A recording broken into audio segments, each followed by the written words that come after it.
31. And first order of business is the Pledge of Allegiance.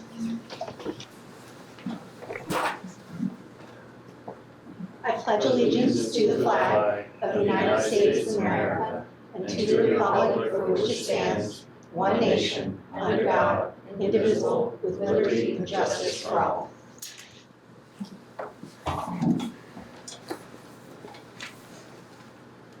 So next we come to agenda review.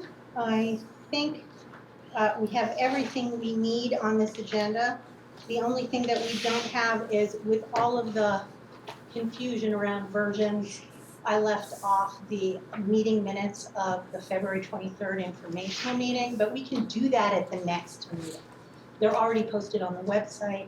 They're already available for your review. We can do that at the second meeting, so I don't think we need to add a motion for that, especially since it's not up.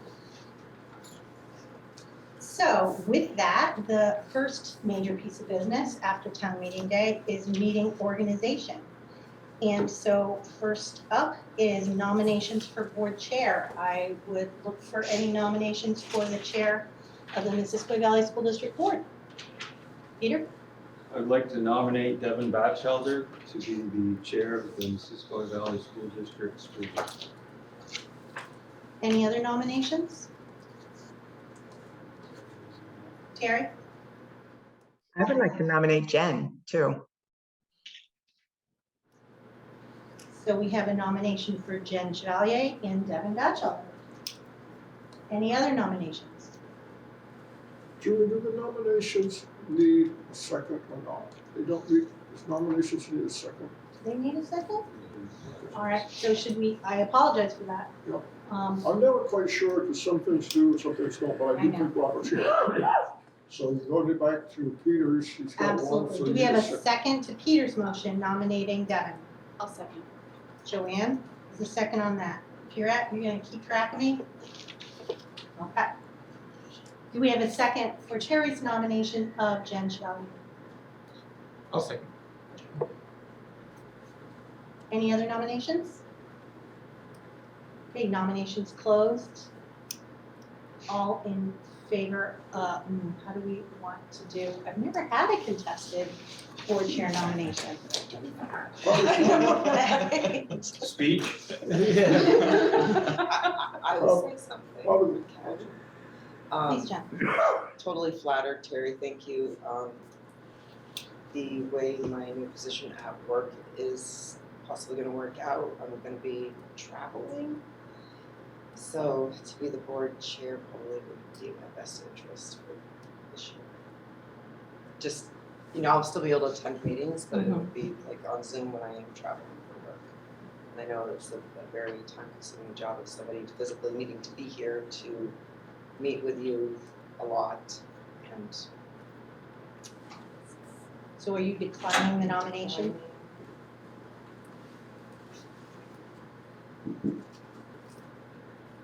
Okay, are we, Terry, was that a motion to, were you moving your hand to be recognized? What's that? I saw you move your hand, I wondered if you were wanting to be recognized. Oh, thank you. No, I thank you, Jen, for telling us that. Do I take away my nomination, or what happens when that happens? Well, she hasn't accepted the nomination. So I think we are okay to move forward with the nomination for Devin Batchelder. So all those in favor of Devin Batchelder stamping as chair, signify by saying aye. Aye. Opposed? I'm Monday. And any abstentions?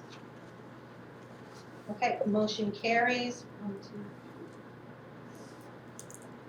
7-1-0. Steve, Scott, that's 6-1. Steve's not. Okay. 6-1-0. There comes Steve right there. All right, so congratulations. Well, thank you, everyone. Chris left big shoes to fill, so I will do my best. Okay, here. All right, so next on the agenda is a nomination of a vice chair. Do I I have any nominations? I nominate Don Collins. Okay, Peter has nominated Don Collins. Do I have a second? I'll second. Toby's the second. Any other nominations? Seeing none, all right, all those in favor of Don Collins as chair, signify by saying aye. Aye. Those opposed? All right, motion carries. We now And I'd have, like to abstain and at the same time say thank you. And I think as vice chair, I'll only do what I'm asked to do by the chair. all right, so that was 701, Steve's here. Yes. All right, and now nomination for clerk. Do we have any nominations for clerk? I nominate Peter Magnan. I think, Peter, you're currently serving as clerk while you were at the election, so I nominate Peter Magnan for clerk. Dawn has nominated Peter. Do I have a second? I will. Toby's the second. Any other nominations? Terry? I'm just wondering if this is one Jen would like. Trying to get some gender diversity here. Jen, nothing against you, Peter, because I think you've been a great one.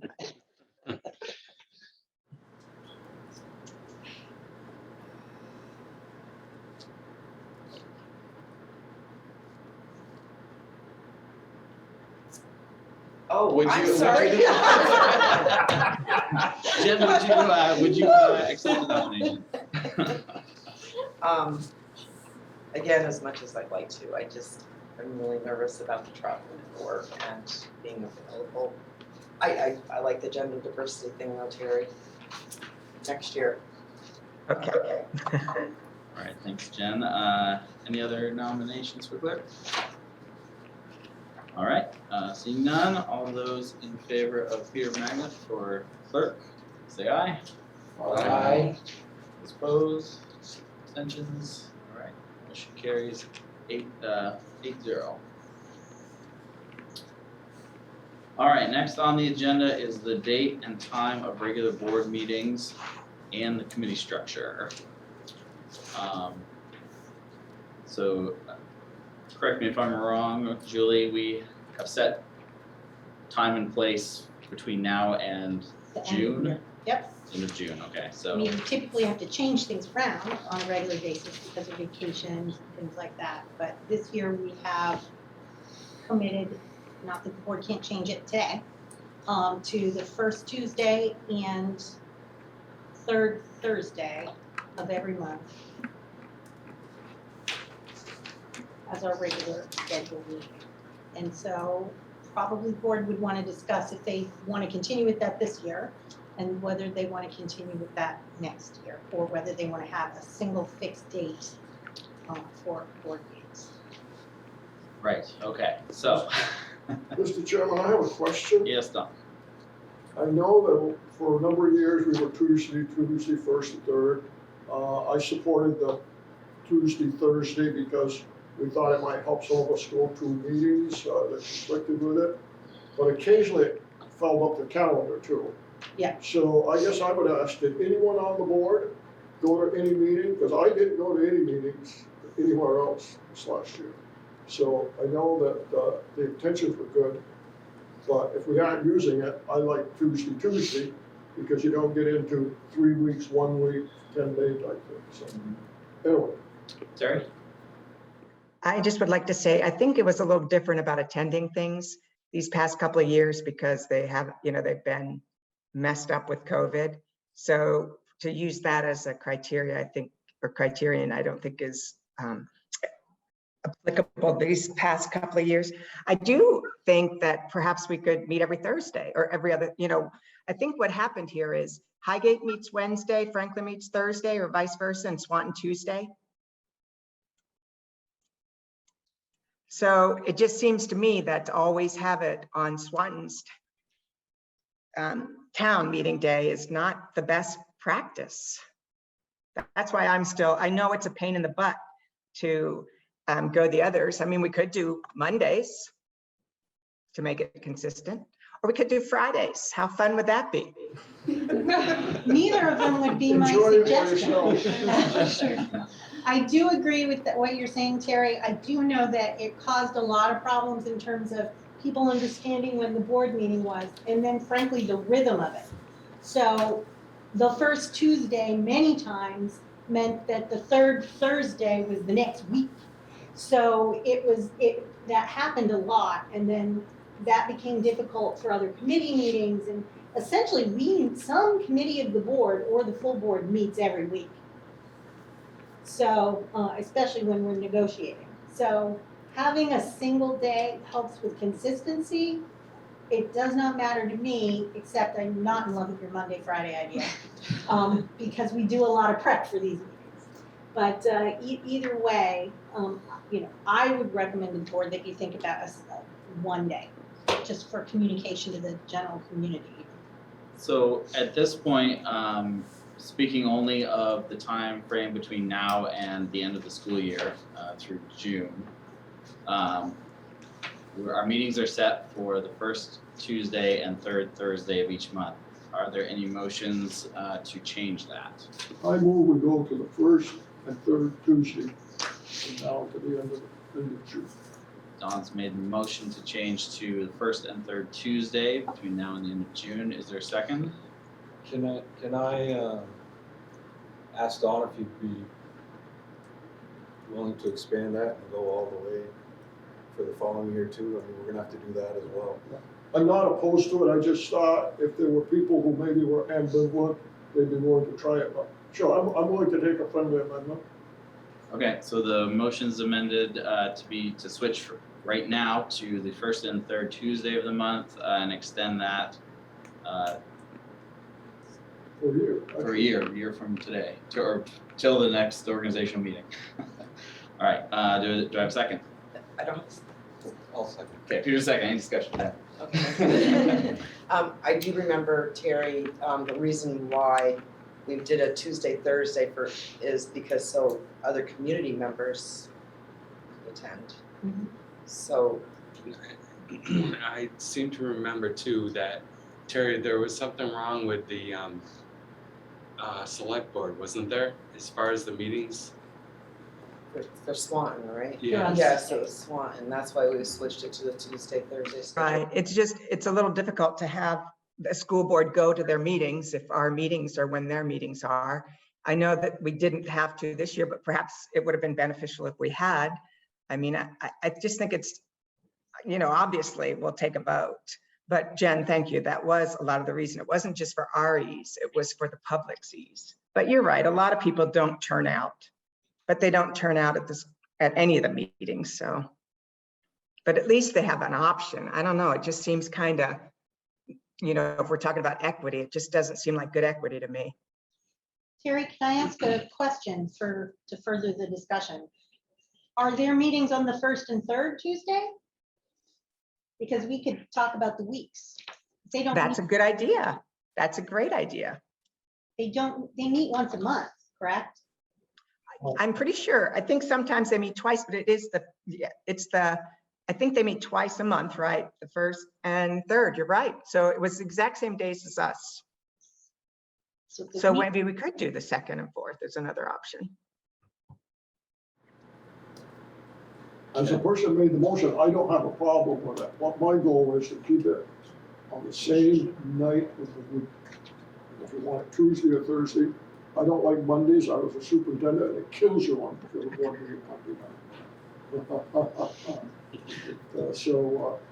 I don't mind if the pleasure of the board or the person that seconded it is second or fourth. I don't have a problem with that. I like the first and third, but my goal is Tuesdays.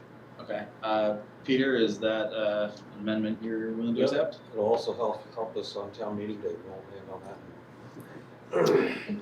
You have a member of the public. Having a little prior knowledge about setting the day of the meetings from before, the problem with not doing the first and third, we ran into a lot of holidays and vacations. That's right. that did Because come the up. fourth week of the month tends to be vacations. April, December, November, October. So we ran into that a lot. That was why we ended up having to stay with the first and third, even though we went with opposing days. I completely agree with picking a day. The swapping of days proved to be cumbersome. Chris, that experience was when you were chair of the Highgate board, right? No, last year, chair of this board. Yeah, the first, right, but, okay, but, the second and fourth, I guess we debated that last year when we changed it, okay, all right. So Don, where are you on this motion? Where am I? I'm going to, with all due respect to Chris, I'm gonna stay with the first and third Tuesday because he brought up a key point. And now I remember when he started mentioning it, we looked at the calendar and the holidays, that Thanksgiving area, the Christmas and all, so. That was a great idea, Julie, but I can see where it's gonna problem, so. Let's go back to what worked for a number of years, All right. first and third years. Peter, you okay with re-amending? All right. So, Okay. thank you, Chris. The motion on the table is the first and third Tuesday of each month. Any more discussion? Seeing none, all those in favor, say aye. Aye. Those opposed? Okay, I'm an aye. so- Or I, You're an aye, Terry? She's opposed. for opposed. Okay, the motion carries 6-2. So we will be first and third Tuesday of the month, effective immediately. Should I Can change I it? ask a question, Devin? Can I ask a question?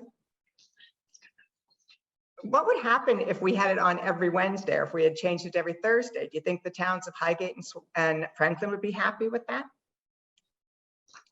Just something to think about as we go forward. I probably, just seems to me, but I lost, so I'll carry on. I just had to make that comment. All right, so now we're gonna talk about committee structure. Are we talking about scheduling committees or what committees we have? No, just the committees we have and who has interest in joining them. Of course, any board member can attend any of our committees. All right, well, let's, we're gonna strike that second half of that one agenda item because we have board committees as F. letter F. So E is the discuss and possible adoption of the VSBA Code of Ethics, Vermont School Boards Association. I would move approval or acceptance, whichever term we need, of the Vermont School Board Code of Ethics for school board members. All right, Don has made a motion to accept this for our school board members. Is there a second? Also, Peter's a second. Any discussion? will we have one document that we all sign, or are we each gonna sign it individually? I can do that. It would be nice to have everybody on the same. That'd be nice. I'll bring that or we can send it through Doc Hub for people to sign. All right, any other discussion on this item? No, all right, all those in favor of accepting the Vermont School Boards Association Code of Ethics?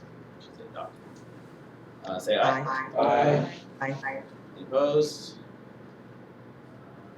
Any abstentions? Don, is that an aye? So your hand- That's an aye. Okay, motion carries 8-0. I forgot, not in an auction.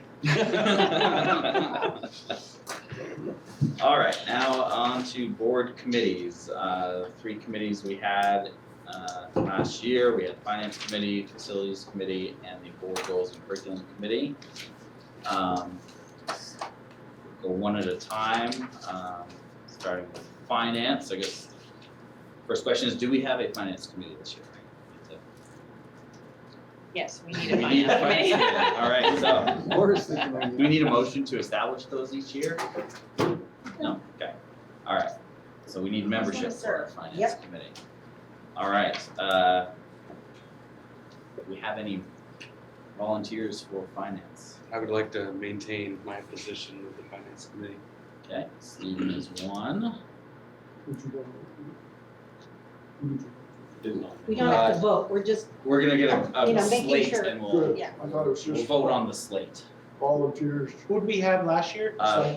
Terry and Terry. myself. I'd be willing to do it again. All right.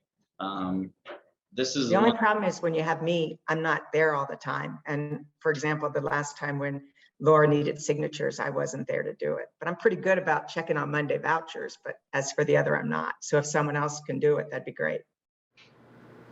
I think it's worked out fine, Terry, with 3 is good, because if someone's not We available, just have to have we 2 have on to. speed, right? Used to be two. Yes. this is one I would like to step down from, if there are any other volunteers.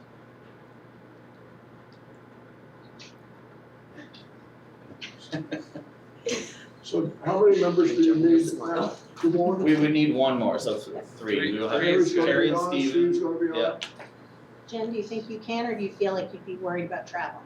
Is it a Monday, every Monday thing, or? Well, so what happens is, Monday mornings when we have vouchers prepared, Anne Marie has a batch basically prepared, we email it out, with backup, and then if there's any questions, you have until a Wednesday Oh, it's to just an review email? and ask questions, and then we need approval by Wednesday afternoon or Thursday morning at the latest, so we can run checks to the treasurer. It's still electronic. The voucher piece, The yes. voucher piece, yeah. And then I have to physically be there to approve on Wednesday, Thursday. Or- No, No. you would email questions or an approval, and if I have 2 approvals by Wednesday afternoon, then I bring the checks, that we print the checks, that's what I need, and then I bring this every month, and the finance committee would sign off. Sure, I can do that. That's, you know, All right, so we have Steve, Terry, and Jen as the volunteers. Anyone else wanting to do it? 3's kind of minimum. All right, seeing none, I'll take a motion to appoint Steve, Terry, and Jen as their finance committee. So Peter's the I first. checked earlier. Have a second? Send it here. Joanne's second. All right, all those in favor of Terry, Jen, and Steve as our finance committee say aye. Aye. Any opposed? Abstentions? Okay, motion carries 8-0. Facilities committee. That existing committee right now is Peter, Dawn, and Chris. well, Chris was, so we have 2 members on there now. Anyone else interested in joining this committee? Peter and Dawn, are you wanting to continue? Continue. Anyone else wanting to join the facilities committee? There was a gentleman when we first came on, well, in a previous board, he had a lot to do with facilities. And then when he came on this board, he kind of indicated he might do those facilities, but he became a policy wonk. So told me, I don't know if you want to go policy or you want to do facilities or you want to do both, but at one time, both in Swanton and Swanton, you were involved in facilities. So. But it doesn't have to be from Swanton. It can be Joanne, if Joanne's interested. No, yes, and do we have any other input here? There's no competition here. I And enjoy we're gonna get a listening new to member, that. so maybe we, you know, if you, Yeah. if you've got, let's get a new member, ask that person to be on facilities. Do we have a minimum requirement on this one for anything? No, we'll take everybody. If you look at the 2 guys serving there, it's not too selective. The original discussion was around having someone from every town, not that that was a requirement, but that was part of the original discussion. Okay. No pressure Yeah, to would be. be. I see a gentleman smiling. All right, any anxious volunteers? They are. Yes, Terry? I'm not volunteering, but what I wondered is, thank God, huh? But can we have civilians on there? Like maybe Chris could still be on it as a interested party? Terry, I think that's a great idea. I'm not even on the board. He wouldn't have to be on the board, but he's such a great asset to the committee. It'd be awesome. Well, they are publicly warned, so they're open meetings. He can come at any meeting he wants and Yeah. express his feelings. As can anybody. That's a great idea. If we're looking for 3, I'll be a third. If the goal is to have 3, Alright. and there's no one else willing. So, Toby, you said that so well. Boy, the enthusiasm. I know. All right, so we have Don, Peter, and Toby. Is there a motion to appoint Don, Peter, and Toby as the facility committee? Jen's first. Joanne's second. Any discussion? All right, all those in favor, say aye. Aye. Any opposed?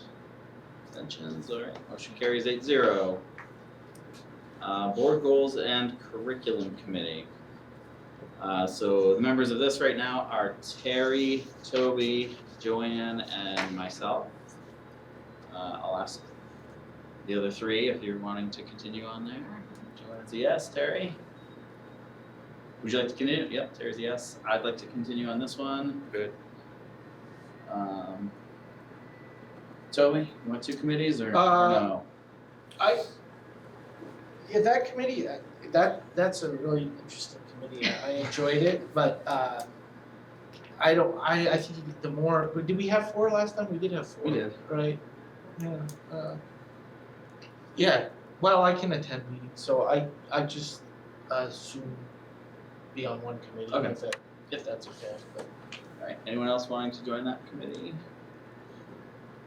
All right, do I have a motion to appoint Joanne, Devin, and Terry to the Board Goals and Curriculum Committee? Peter's first, Stephen's second. Yep. Discussion. All right, all those in favor, say aye. Aye. Any opposed? And the motion carries 8-0. All right, on to the annual motions.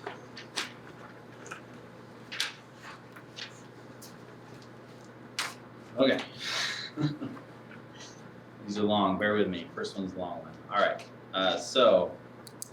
a motion to authorize the Missisquoi Valley School District Administration to seek grants, adopt plans, administer programs in compliance with all laws, assurances, requirements, policies, and regulations, establish written agreements, and to act as the representative of the school district for all federal and state funds and collaborative agreements, including but not limited to Individuals with Disabilities Education Act, IDEA, amendments of 1997, Local Education Agency, Parts A and B, preschool flow-through, Consolidated Federal Program Grants, Title I, Title II-A, and Title IV, McKinney-Vento, Early Childhood Programs, including Triple E, Early Education Collaborative, Success by Six, etc., EPSDT, Medicaid, 21st Century, Transportation, Fresh Fruit and Vegetable, Department of Public Health, Rise Vermont,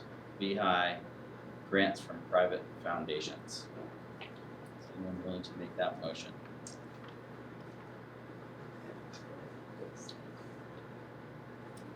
Please give a motion then. you can always do that. I'll Did I make miss a one? motion first. Okay, Jen's first.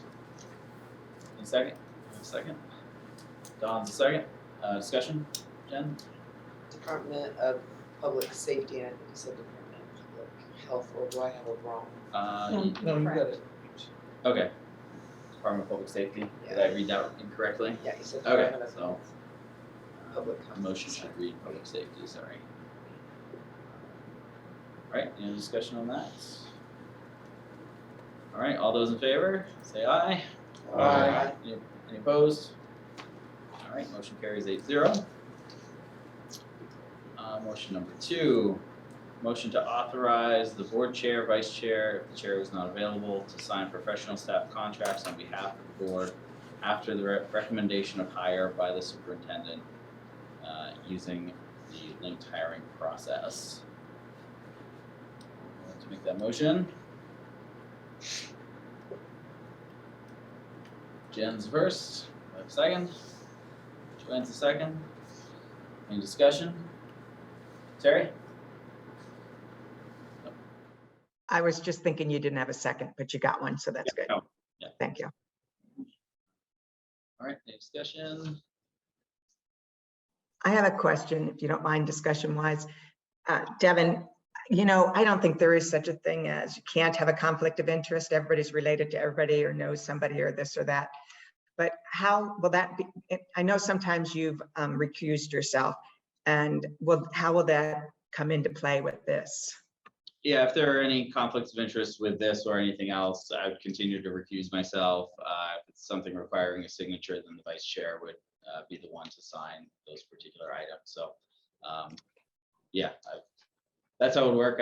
I try to hold myself to those standards. I hope the board will hold me to the standards, and we all hold each other to those standards. So. I have no concerns about you holding yourself to ethical standards. My only concern here is if you can't sign something and your vice chair is gone, can we say the secretary can join in that motion, or does it have to be the chair or the vice chair? Because Dawn, you sometimes travel too. That's my only concern. Not as much as I used to. A lot of things are electronic now as well. That's Some true, yeah. cannot be, but a lot are. Yeah, I would expect, I mean, I can't even think of, honestly, a situation that would arise where that may come up, but so I think probably the electronic avenue would be. Good point on the electronic. I'd forgotten about that. Okay, great. Ones that need in person are things like warnings or the actual loan documents and things like that. They like to have originals, but that means everyone has to sign or a majority, so it's not the same situation. Okay, any other discussion on this one?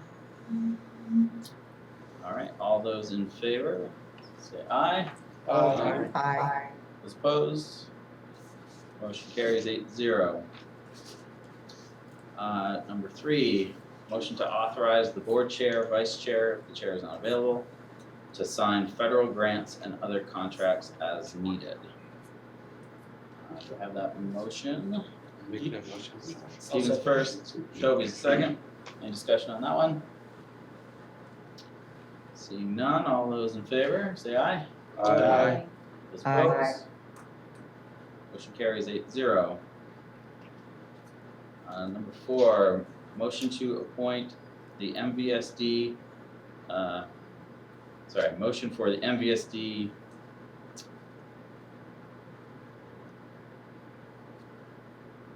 motion to appoint MVSD voting delegate for statewide health insurance. Julie, Yes. you've done that in the past? We've done it not as part of this, but because it was new last year, we did it at a subsequent meeting, but it should be part of this meeting from now on, because each school district has an opportunity to cast one ballot for the statewide health insurance when that is ready to be ratified. It doesn't have to be a board member. 'Cause It does have, no, for this it has to be a board This one member. has to be a board member? Yeah. Okay. This is not about the VHI thing, this Okay, is about, 'cause I've done this one some years, and I thought you had, okay. So, is there someone who would really like to do this? I'll nominate you. Just raise your hand. I know I need Don Collins. All right, Don's I been knew that was nominated. Jen is a second. All right, any discussion? Don, do you have anything to say about I'm this? really excited and I'll do the best. All right. I'll sign my name, Devin Batchelor. All right, Peter. any other discussion on that? All right, so we have a motion to appoint Don Collins as the MVSD voting delegate for the statewide health insurance. All those in favor say aye. Aye. Those opposed? Abstain. Don abstains, motion carries 7-0-1. And finally, motion for the Missisquoi Valley School District to designate the St. Albans Messenger to be their official newspaper. Ads, notices, minutes, and agendas will also be posted on the MVSD website. The motion is for St. Albans Messenger to be the official newspaper. First, I'm gonna make that motion because we had this discussion last year. I remember you, we really need to have a designated paper. I would hope we'd also use the Courier as much as we can, but to have the official and designated one for legal, I move that we designate the St. Albans Messenger. is there a second? I'll second. Toby's second. Any discussion? Yes. Laura, you had some issues with them this year. I know we don't have a whole lot of choices. Right. But It wasn't in regards to printing advertisements, it was in regards to the printing of the annual report and edits, so I think it's a different department. I do appreciate it was a struggle in that regard. yeah, But I think as far as advertising, RFPs or legal notices, they're quite responsive, although their schedule is not that accommodating anymore. Yeah. We do the best we Right. can, but and they only print twice a week is problematic, yeah. Okay. Courier prints less often, Yeah, so Yeah, that's more of an issue. At least we can count on twice a week for notices to be in, so the turnaround time is a little bit better. But, we no longer have a weekly paper, or a daily paper.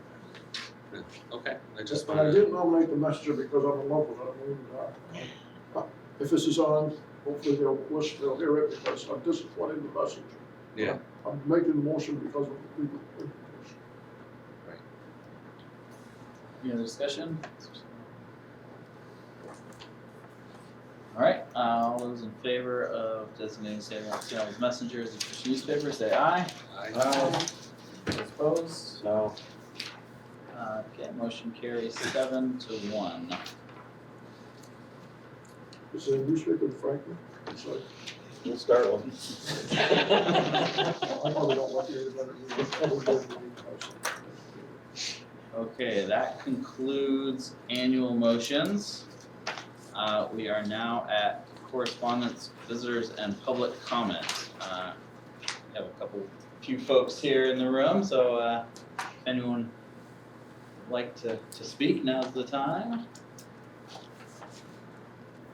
Sorry, can you repeat that?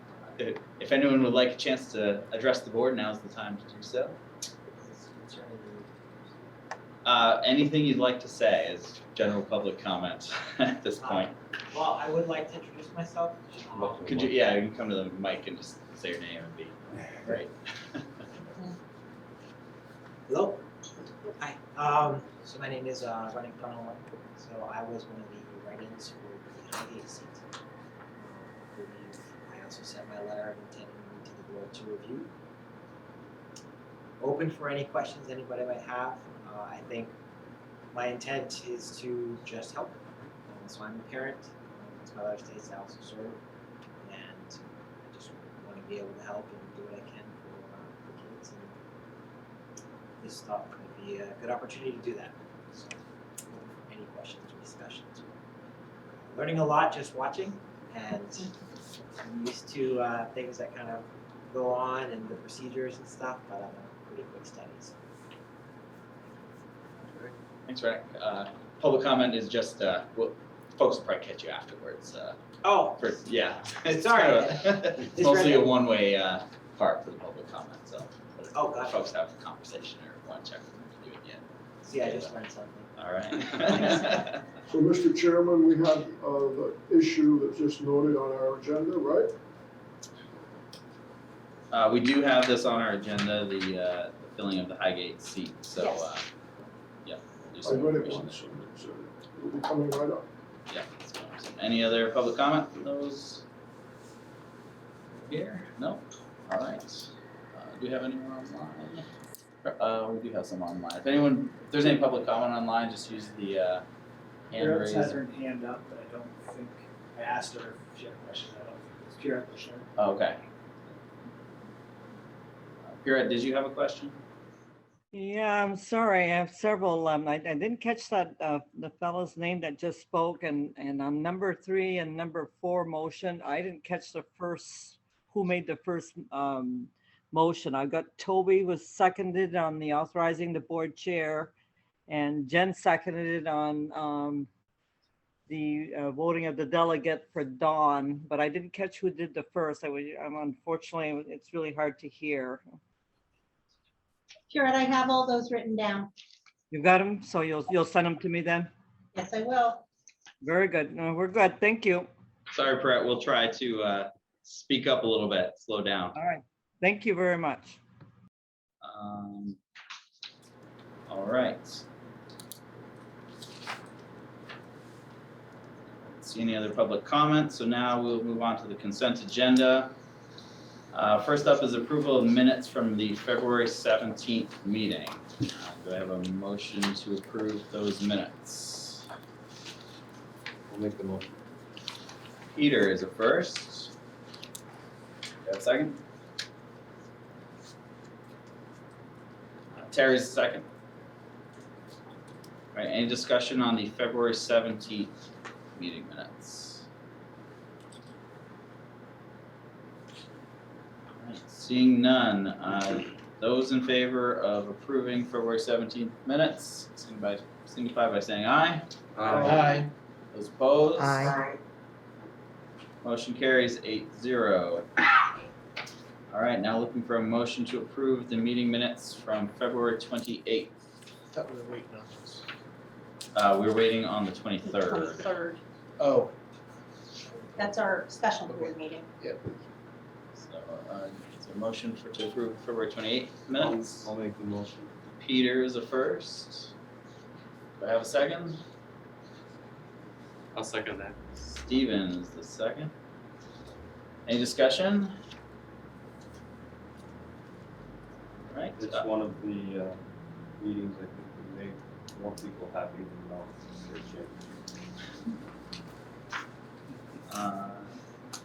All those in favor of approving the February 28th meeting minutes, say aye. Aye. Those opposed? Motion carries 8-0.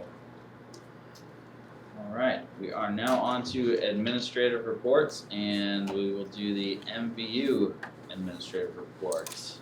Jen? Wonderful, thank you. I'm going to start and then Mr. Hartman will pick up about halfway through.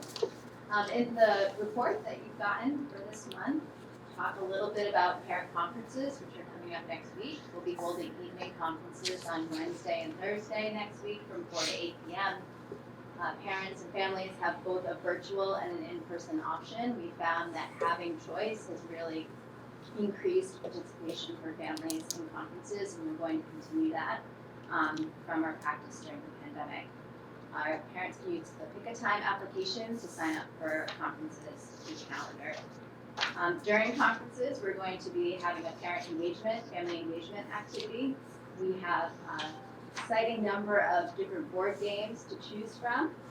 We have snacks, and we're going to invite families to try different board games in the commons and then select ones to take home with them. So we're really excited about that. The STEM Fair results are in your board report as well. We held our annual STEM Fair on February 10th. It was a small but mighty group. It was a much smaller group than we've had in years past, but we had some outstanding projects. You can see in the report the top place finishers from the high school, the students who are eligible to go on to the state meet or state competition, and then also the middle school top finishers as well. There were a lot of group projects at the middle school level, which was kind of exciting to see. Today. Can you put the mic closer to Jen? Sorry to interrupt, but Sorry, Terry. I don't know if Pierrette can hear or anybody else. Can you put it closer to Jen? Thank you. To connect to the job Rfp 510, go to the Bluetooth menu on your smartphone and select it from the list. Apparently I did. You're still good. Okay, I hope this is better, Terry. Way better, thank you. Wonderful. So today we held the UVM math prize exam in the library. We had 30 students sign up. It was a slightly smaller group than we had sign up. We had about 23 students take part, which was exciting. We haven't held the math prize exam for a few years, so it was great to have such a group. We had middle schoolers all the way up to grade 12 students. It was a wonderful opportunity. And before I pass it off to Mr. Hartman, I have a little bit of an update about our staff wellness plan. Our staff wellness coordinator has set up a hot beverage station in our staff lounge so that teachers can have an opportunity to get hot beverage during the day, which was very well received today. They're setting up a read and sip club after school where teachers can enjoy a coffee or a cup of tea and read and have some camaraderie after school. And we're also holding weekly yoga sessions after school. And so all of those options have been very much appreciated by our staff. Mr. Hartman? Thank you, Jen. Again, as Jen indicated before, a lot of this information that we're going to share with you tonight is in the report that you received already. The lunch change, probably the biggest one to bring to your attention, along with obviously masks being optional, as was approved by the school board at your meeting on the 28th of February. We've noticed a significant difference, I think, in the rhythm and the flow of the building with both of these changes. Number one, we get to see one another and all of our facial expressions. We don't have to guess what people look like or necessarily what they're thinking all of the time. But in terms of the lunch, we've gone back to the traditional 5 lunch periods out in the commons area. And we have seen a significant difference just in the 4 days, 5 days that we've been doing this since we returned last Wednesday. And we've also noticed that other parts of the building are remaining much cleaner, with a lot less paper, a lot less food being left around because students are no longer taking their meals back to their respective classrooms as they were doing before. So a lot of positives in that regard, and we thank you for your support there. All state music results, you see those there, with 3 Thunderbirds going to be representing MVU in the month of May at Colchester High School at the annual All-State Music Festival. Additionally, Emily King and Denise Berger will be gone to Connecticut next week, where they will also be representing MVU in the New England Music Festival, which takes place every year as well. We certainly want to recognize Tom Sumner and Dave Zabo, who are the 8th grade social studies teachers, along with all of our 8th grade students who participated in the recent History Day projects that took place before the February vacation.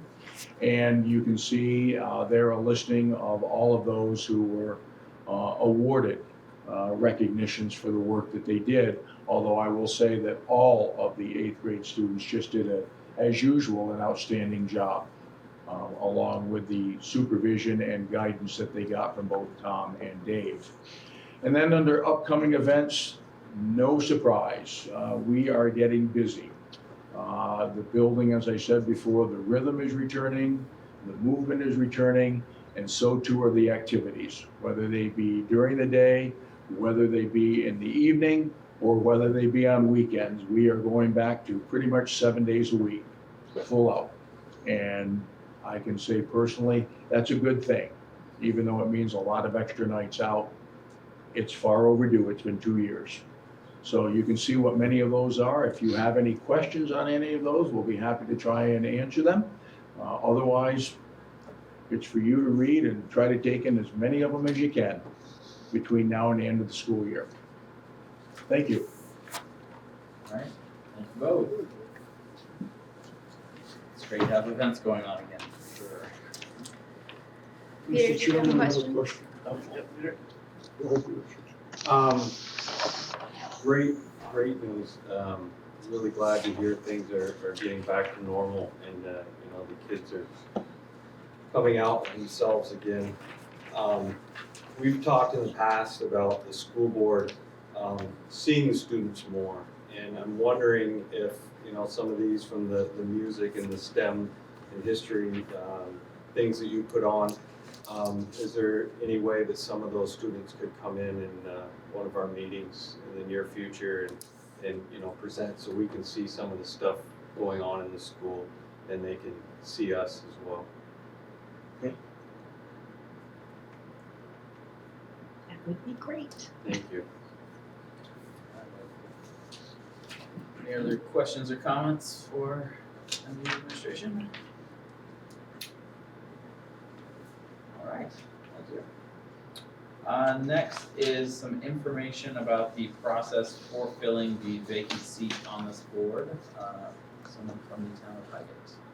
Yes, so to your point, we had a vacant seat. We did have some write-ins that happened, but none met the threshold to be elected. So what we are obligated to do is to post the position publicly, and then the board solicits those letters of interest. So we already have one letter of interest. The person must be, of course, from Highgate, residing in Highgate. Typically, if you have a couple of applicants or more, then the board might set aside an executive session to interview those candidates and then make a decision at the board meeting. I would suggest that I post it as soon as, you know, I wanted to wait for this board meeting, but we will get that in the messenger and put it out in our parent newsletters and things like that as well. And then at your next board meeting, I would bring any folks that you have, and then you would set aside some time to do that work, if that sounds right to you. Is there a minimum amount of time that has to be posted in the paper before we? I think you have to give a meaningful, Okay. you know, we have 2 weeks, Yeah. so I think that's probably sufficient. Julie, can we ask the town of Highgate to put it on their board, put it on their bulletin board, Oh, sure. flashing board or whatever you call it? That's good. Terry? Mr. Chairman, the gentleman who's sitting here is interested or submitted a letter of intent. Did. Would it be appropriate to give him a few minutes to tell us why he wants to join us, even though there may be other people? Yeah, I'd be fine with that now, and we'll just make sure we afford anyone else the Anyone else same, gets the same opportunity? same opportunity. So Ren, if you'd like to, come on up again, you may. I have a little difficulty hearing, so if you get, raise them, there you go, you're a little taller than the mic, that's part of the problem. Does that work okay? That's better. I don't think it's on. It's on. Sounded better. It is. Oh, the room mic's not on. Oh, I see. That's what for you're the doing. TV, Oh, is that what you're? and that's for online. I understand. Thank you, thank you. I'll also just try to project myself a little bit more. Yeah, so the main reason I think was just to be able to have a voice. I've always had an interest in these things. As I kind of stated, I went to UVM. I was a poli-sci in business and very passionate about giving back. I have mentioned that I do serve, so I serve in the Air Force. So it's just kind of within me, and I had considered it prior to, and I'd actually missed the deadline to register. And so it was when I went to vote and I saw the vacancy, I said, maybe it's divine intervention that it's something I'm supposed to do. So yeah, I just wanted to come out here, and as I said, I think it's a good time. I know there's a lot of hotbed issues that have been for discussion for the board. I think it's a difficult job, and I'm happy to learn about it. But now that some of these things are over, like I still have a big interest in just kind of learning what it is. I have kids who go to Highgate, so we have a vested interest in whatever's best for them. And so from that perspective as a parent, it's important to be able to just see what's happening and participate, and I think more people should want to participate in the process, right? Because that's how the best outcomes come about. Cool. Any questions? Just curious, how old your kids are? They are 3, 4, and 10. Nice. Yeah. So I have one 4th grader, and then the youngest should be starting 3K this year. So you could surf for a long time. Well, I mean, I'm on the hook for 18, so yeah, it'll be a while, one way or another. So, and that's something too through work. I actually work with quite a bit of young kids who are coming out of high school, and I've seen these last 2 years. I've seen that it's been tough for them, and so I do a lot of mentoring, a lot of working with youth, a lot of trying to help them. We have the community college in the Air Force that we work heavily with. We work with quite a few schools, mainly actually in Chittenden County. So like Burlington Tech programs. So, and I like that. I think it's important, and that's, as my time gets nearer to the end, I want to start giving back. So that was what I mean. Cool. One thing you should know, the fellow with the cap on there, when he started on the board, he was clean shaven, so you got a challenge there. Give me a weekend. It's a thing. So Don't listen to him, I've always had a beard. Any other questions? Any questions? Can we meet, what's our next meeting date, next 2 weeks? Terry? Yeah, thank you. I do have a question. I know you said you wanted to help, and I think that's great. I'm curious because we were just talking about this in a meeting the other night about how everybody has different strengths that they bring to the board, and everyone has different background. And so I'd be really curious as to, maybe you put it in the letter, but I didn't see the letter, as to what background you have that you can share with us that'll be about some more diversity, because we need some differences of opinion all the time. So, well, there's difference of opinion, and then there's strengths. So it would depend on what we're talking about for this is difference of opinion. For strength, so one thing I know that the budget didn't pass, and I can speak that I think why it didn't pass, in my opinion, would be, I don't think enough people understood maybe what it was. Maybe that could be one thing, or maybe messaging, or maybe being able to communicate what that is, so that we can get the things needed to be able to pass these things. Because when I look at it, the $16,000 is not astronomical, right? I mean, 18,000 is for different counties in Essex. I mean, the Essex budget was 91 million, right? So, you know, why that didn't happen to me is something that I would kind of look at. And again, that's something that I do a lot of, which is engaging with the community. I do a thing where I have to work with the Vermont state legislators quite a bit in terms of garnering support for what we do down there. And communication is everything right now. Like, we're in a whole new digital age where being able to get the information out and clearly project it and define it and then get the feedback needed. To me, that's important. And then, you know, we can put it all together, but we got to get it through. So that would be, I guess, my strength, something that I do quite a bit. And then we can disagree or agree on all sorts of things. But I think that's where my strength is. That's really helpful. Thank you very much. Anything else for Rick? All right. Thanks, Rick. All right. Thank you. Thanks. Alright, anything else on this topic? I think we have a game plan. Absolutely. Alright.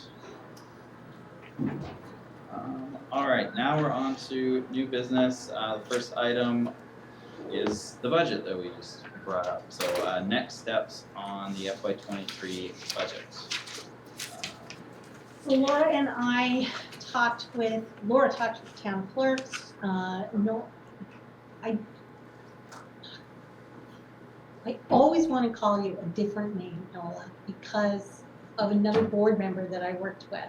So As long as it starts with N, we're okay. I started to go there, but Nola and Laura and I met the next day. We had a conversation with JP Isabel from the Secretary of State's office around what our options are. And the very first thing you see here is a possible recount process. Now, I'm going to preface this as to say it's very unusual that a recount makes a difference, particularly with the fact that we have Australian ballot and that we have the Scantron machines, et cetera, and that it wasn't 3 votes, it was 23. So, Laura, do you want to share what that process is? So basically, within 10 days, if we received a request from at least one registered voter from each member-ing town for a recount, we would have to, the clerk, each one of those members and 2 justices of the peace would need to meet in the same location using the same machine and run the ballots through the tabulator again, and then go over all the write-ins as well. Was it resident, one resident from At each least town one or registered voter from each of the member-ing union districts. Oh, I thought it had to be a board member. I think she was using that as an example that would be typical. Typically, one board member from each town. Should the board say, we're going to go forward and do a recount, we really believe that's the way to go, we would have 3 of you, we'd have a letter drafted, the 3 of you would sign, and we'd get that process. But it would all have to happen within the next few days. And we had a pretty frank conversation with JP, the elections office, and he did share, as Julie said, that when you're utilizing a tabulator, it is quite unlikely that there would be a different result. I think the chances of a recount of 23 with a tabulator are slim and none. We have to wait a certain amount of days anyway because members of the public could do it as well, right? They have 5 days to do it, or to ask for the recount. Within 10 days, a member from each, a registered voter from each of the towns could get together and request that within the next, now I think it's 3 days left. Right, so my only thought is, so does that hold us up from anything? Like, say we decide that we're not gonna be the ones to go ahead with the recount. Yeah. anything we do is kind of like, well, if someone comes in at the 11th hour, 3 public people, and they could ask for a recount, and then we've got to wait. They could, but I don't think it prohibits us from planning. Right, That right. night. Yeah, That's- yeah, Yes, yeah, that could absolutely. happen. That's Yeah. it. And I just think for the public, I know Don said 23, I don't know if everyone heard it, but can you just give us the vote count? total? Absolutely. I think that would be helpful, just I for the, was gonna say, yeah, go oh, ahead, that's- Noel. So we had 1 overvote. An overvote means they circled both boxes. Terry, can you hear? I kind of can. I'm trying really hard. Thank you. I don't know if Pierrette can though. Sure, you're right. So we had 1 overvote, 32 undervotes, 611 yeses, and 634 noes. An overvote means they circled both little circles, and an undervote means they did not put any marks in either circle.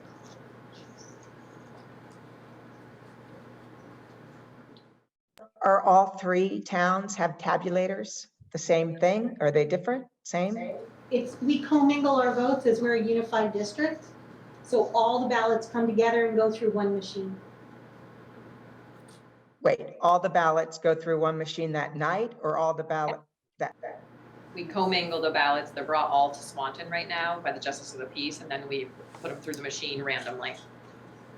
They threw them on the floor, I was there, Yeah. kicked them around, put them back up through the machine. Don't say that.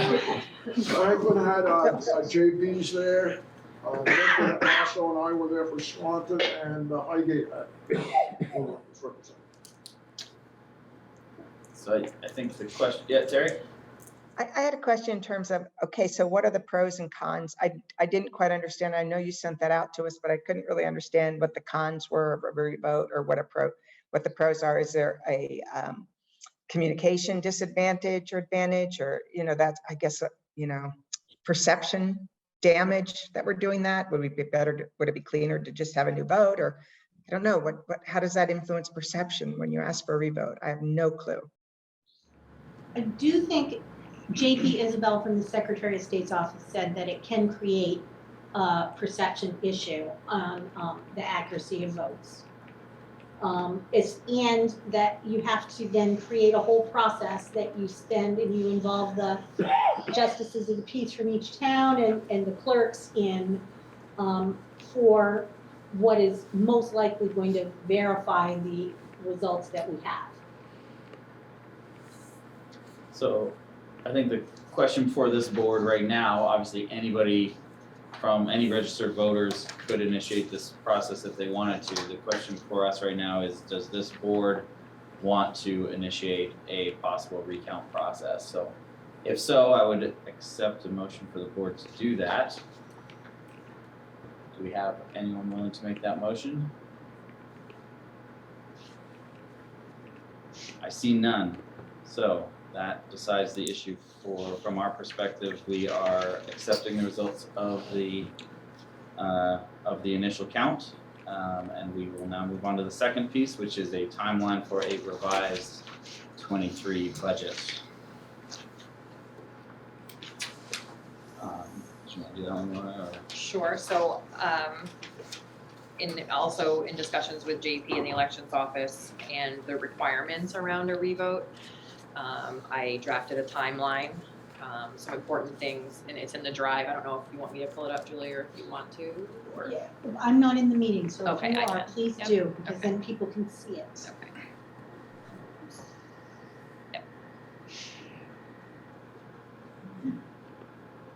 While Laura's doing that, Mr. Chairman, somewhere this evening, we need to talk about the process we're going to for a new budget. I don't know if that's part of what you plan to offer, Julie. That's Right, what that's what we're pulling doing up. now. Yeah, I know this is a timeline. that is, I'll explain the How process as well. process too. Right, it's Okay. all part of it. All right, okay. So what we do, what I do with these is sort of work backwards, but a few things that are important to note is that the reconsideration period is typically 30 days. We do not have to wait the 30 days in this case. So that's important.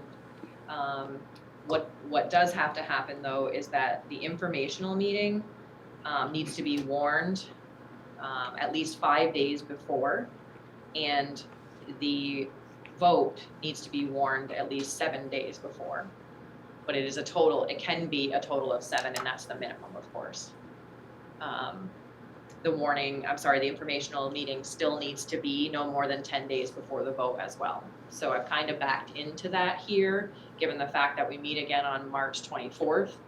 I do need about 10 days. I checked with the printer. They might be able to turn it around a little bit faster, but typically it's 10 days. She said she would do her best to order ballots. The town's typically like 3 weeks. For absentee ballots, they have to receive the ballots from me, mail them out, or receive them back. I think that's an important part of the process. We would then warn April 15th, no later than the 19th.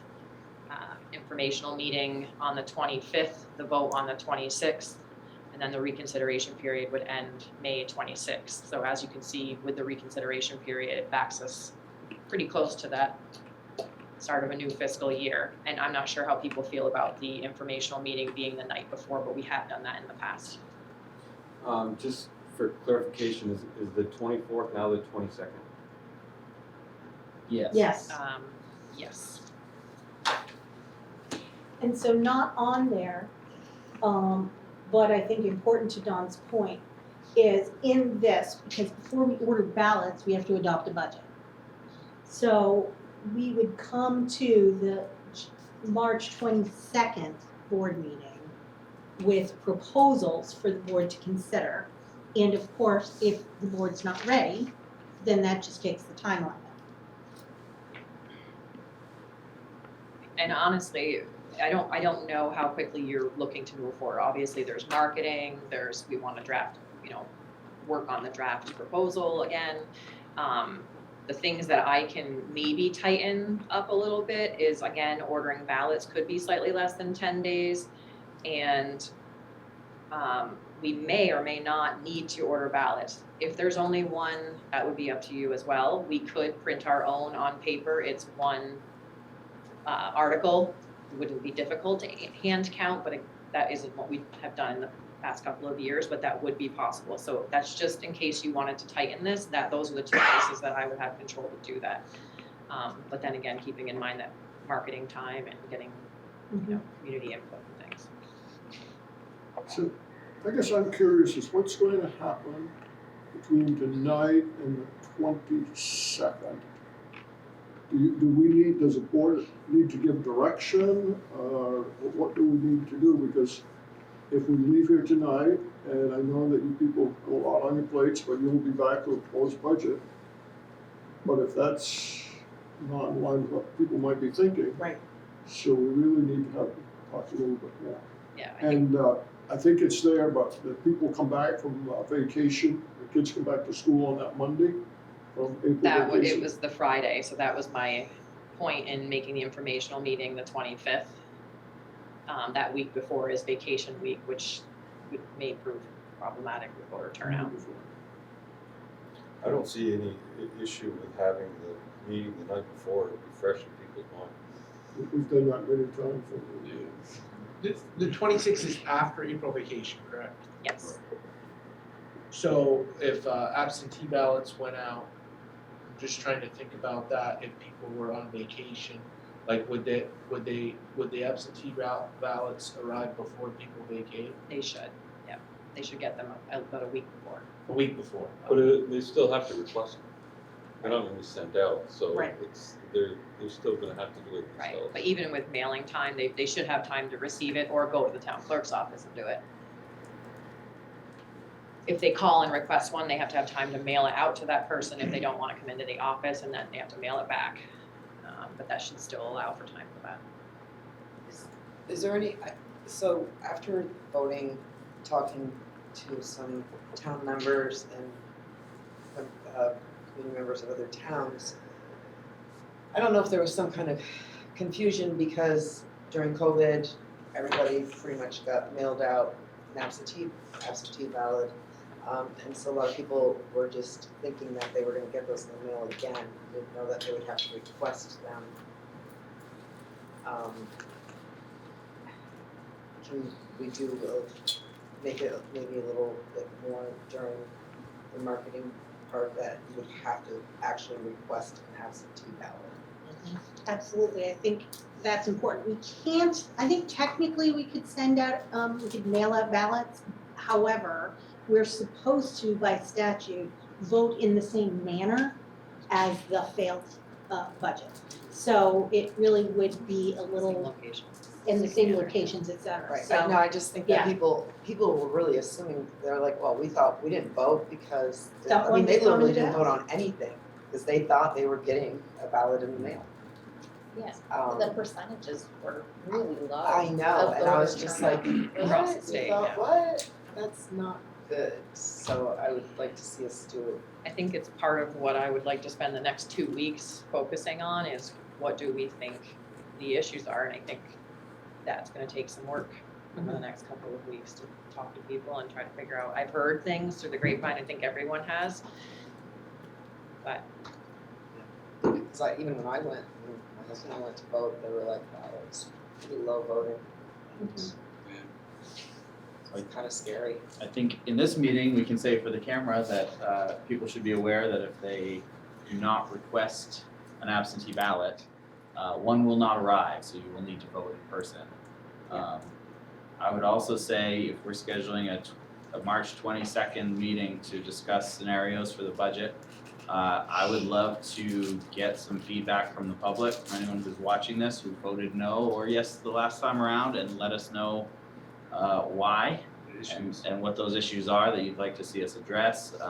Come to the meeting so we can have that discussion. Any of that would be really helpful for us to make sure we're finding a budget that is appropriate for our community.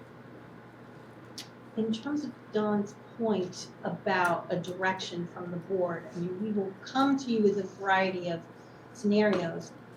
I will say that I feel the board put together a very responsible budget with, we're sort of victims of our equalized pupil count and what the state says, which then drives up or down that percent of ed spending. But taking, neighbors around us spend more than we do per pupil. And we're trying, this board has worked very hard to have fair wages for their employees, and knowing that that's very well tied to outcomes for public education and teacher retention, frankly. So we did talk about that a lot, but I think there were a lot of aspects of a school district budget that are confusing. And I think we've all heard some of those things, but that percentage increase is one.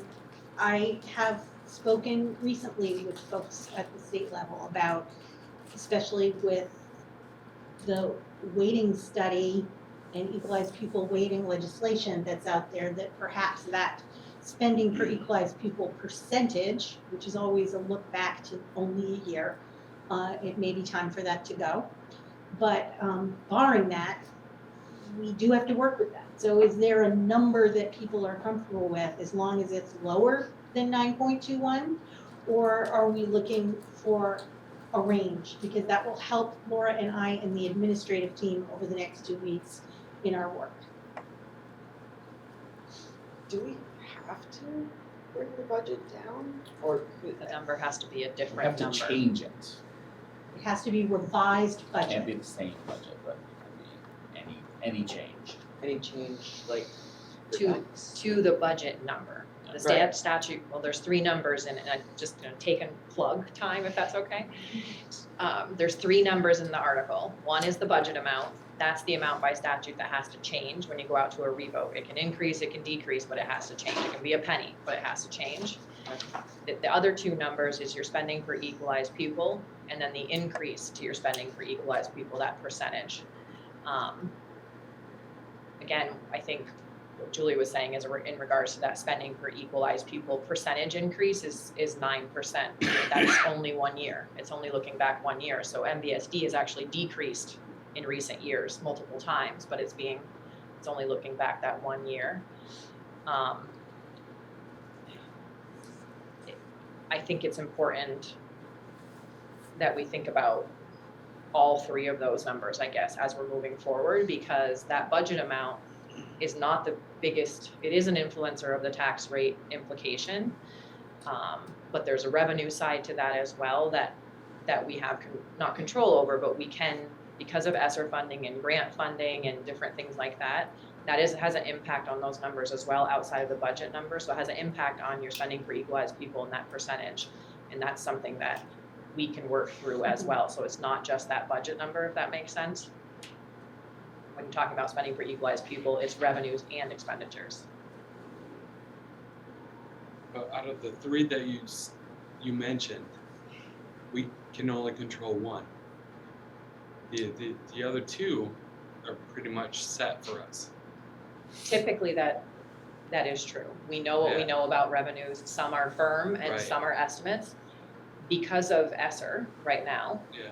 And the fact that we are including, in the interest of transparency, ESSER-funded positions, full-time positions, even though our intent is to absorb those or restructure or do something, we are now currently offsetting that with ESSER revenue on the revenue side. Because of the level of ESSER funding that we have available to us and what is appropriate to charge to ESSER, there are some other things in our budget that I will plan to charge to the ESSER grant because they are, again, they're eligible. We have the funding, things like technology purchases, units. Rather than doing a lease, I'm running those through ESSER because it's a very easy qualifying expense. Things like tutoring, support of the after-school program, support of summer program.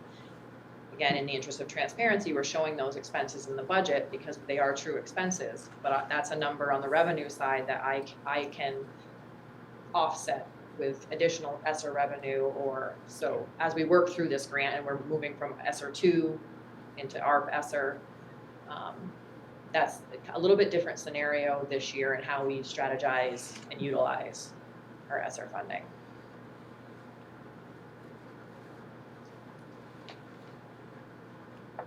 Not allowed to wiggle.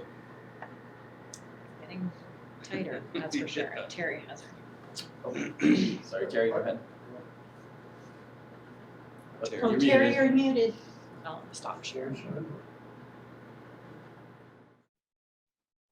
Sorry, I was holding down on my wrong space bar. I guess my question is, we've heard a couple of ideas that of why people maybe voted no. I'm just curious. I think it's a very small percent, very small number difference. And so I'm wondering, is this basically that we have to redo the budget? We have to make the budget smaller, or is it that we need to communicate better, differently? Because I personally hate to see us go back to having really low cost per pupil, given what that means for what the outcomes for our pupils, and our teachers and all that. I don't think we've got a budget that's spending too much money. I just wonder if that CLA didn't mess us up. What have people heard?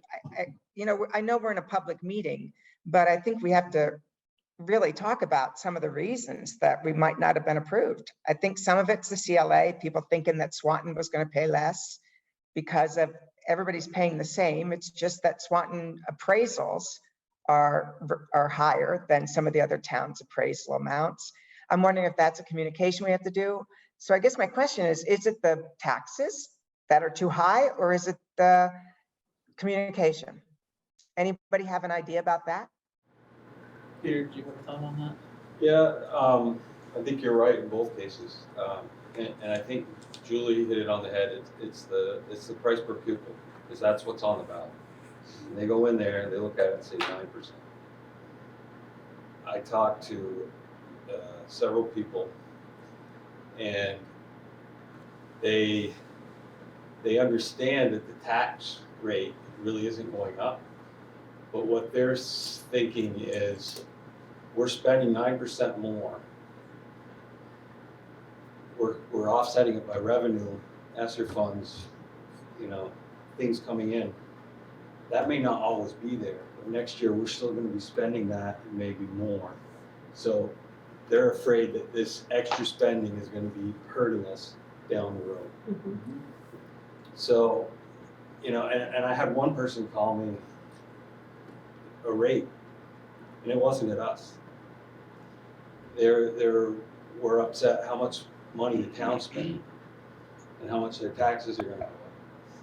And we're the unfortunate, you know, so I think, my opinion, if we don't make a cut in the budget, and I don't think we have to do a lot, but I think if we could get to a 7 number instead of a 9, then we may be able to pass it. I think if we don't, if the voters feel that we're not listening to them, that we are ignoring them, thinking they don't understand, then all the ones that voted no are going to be motivated to come out and put down the budget again.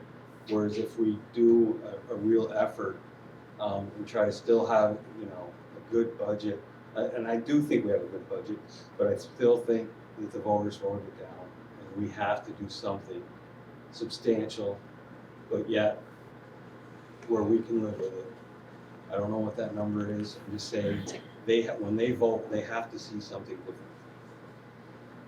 And then maybe those that voted down won't be as motivated to come out, and maybe those that feel bad with the budget that voted down come out. I just don't want to see us put this out again and not do a significant change, and it goes down in flames. And then it'll be even harder to pass the budget. Just to add some context to what you're saying, to get below 8% increase in spending per equalized pupil, you're talking about $400,000.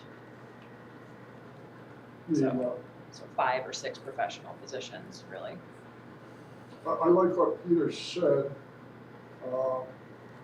I think there's a lot of frustration out there regarding the federal money, not only the money we get for schools, but like Swan Village, they've had money and they've kind of out there trying to figure out what to do with it.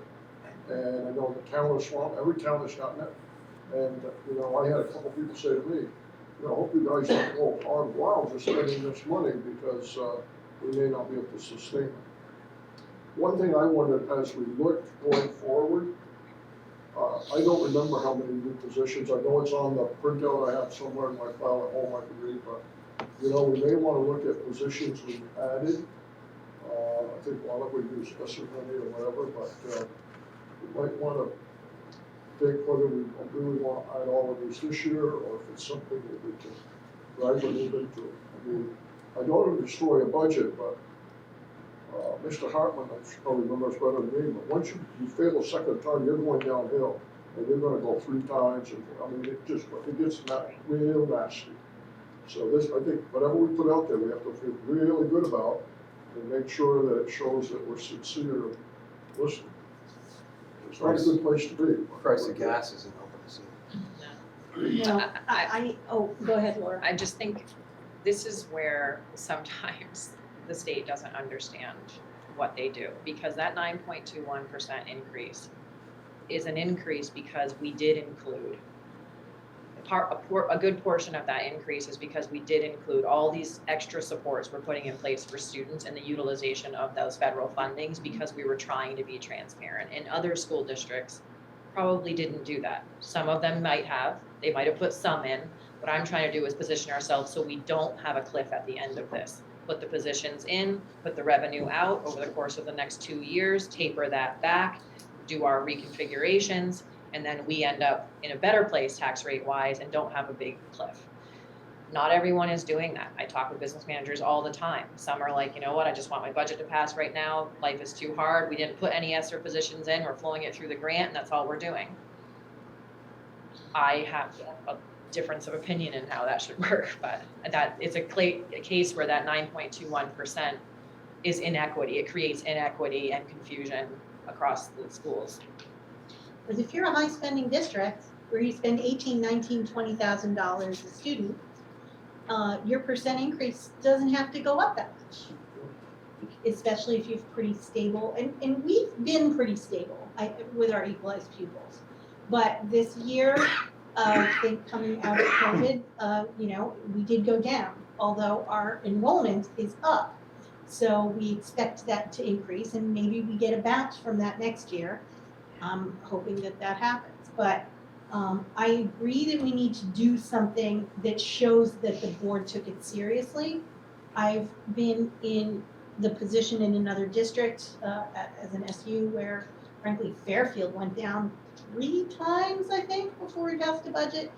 And I think it really was because the board didn't want to make changes and the town did react to that. So that's an important piece to know. And Terry, I also agree with you that there was a perception.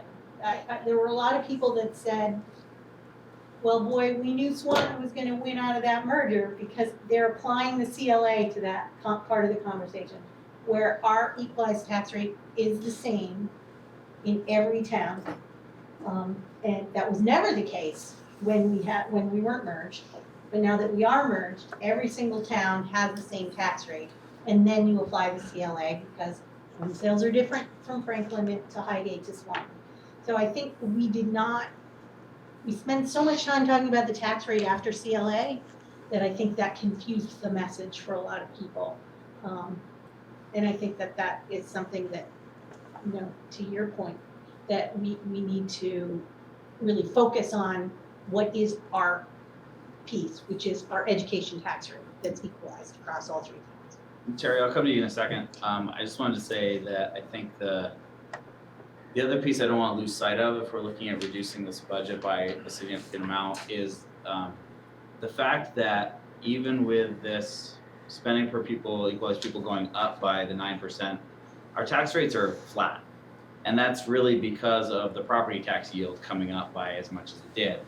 The property tax yield is the way that the state essentially transfers their excess revenue that they had this past year to the local districts. And that has allowed us to increase the spending to try to help our kids with this recovery plan because they've been set back from having extended periods of remote learning.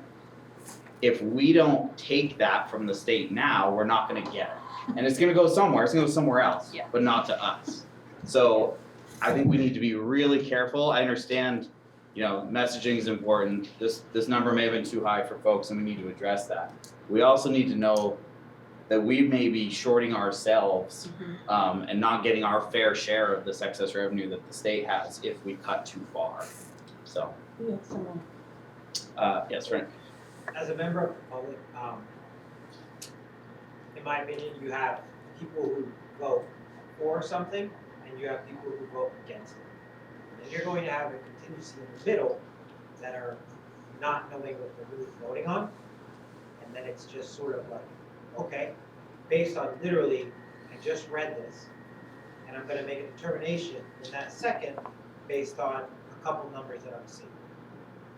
So I think a good focus should be on what are we actually trying to communicate, because the reality is the overall vote came right after a lot of things that was on people's minds.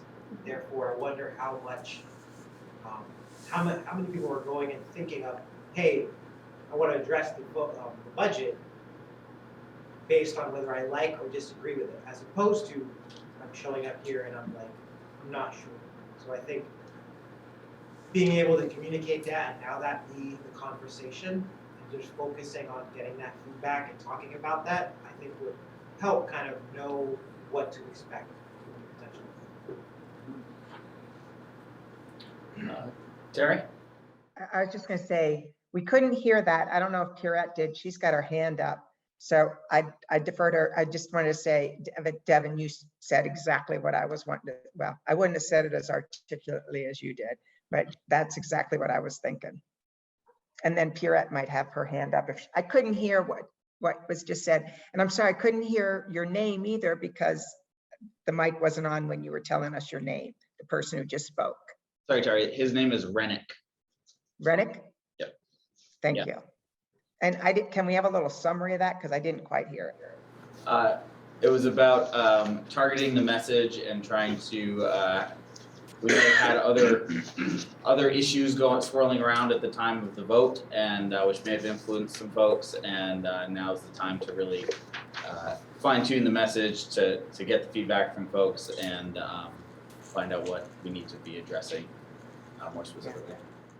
You know, I don't think we ever said what you said to Devin in terms of, you know, the state is given this money. If we don't take it, then other schools are going to get it. I think that's a good message for people to hear too. I had heard that as well, that people were like, well, the state's got all this money and they're supposed to be returning it, and how's it coming to us? I don't see it. And that's the problem with the yield. It's like buried in one of those factors in the tax rate. Yeah. So that said, the governor announced today, I don't wanna get it wrong, but he had his press conference, and I think he said 45 million in the education fund, and he's returning half of it, or maybe 45 million was 45 the is half. Right, and it's going to come back in the form of $250 checks.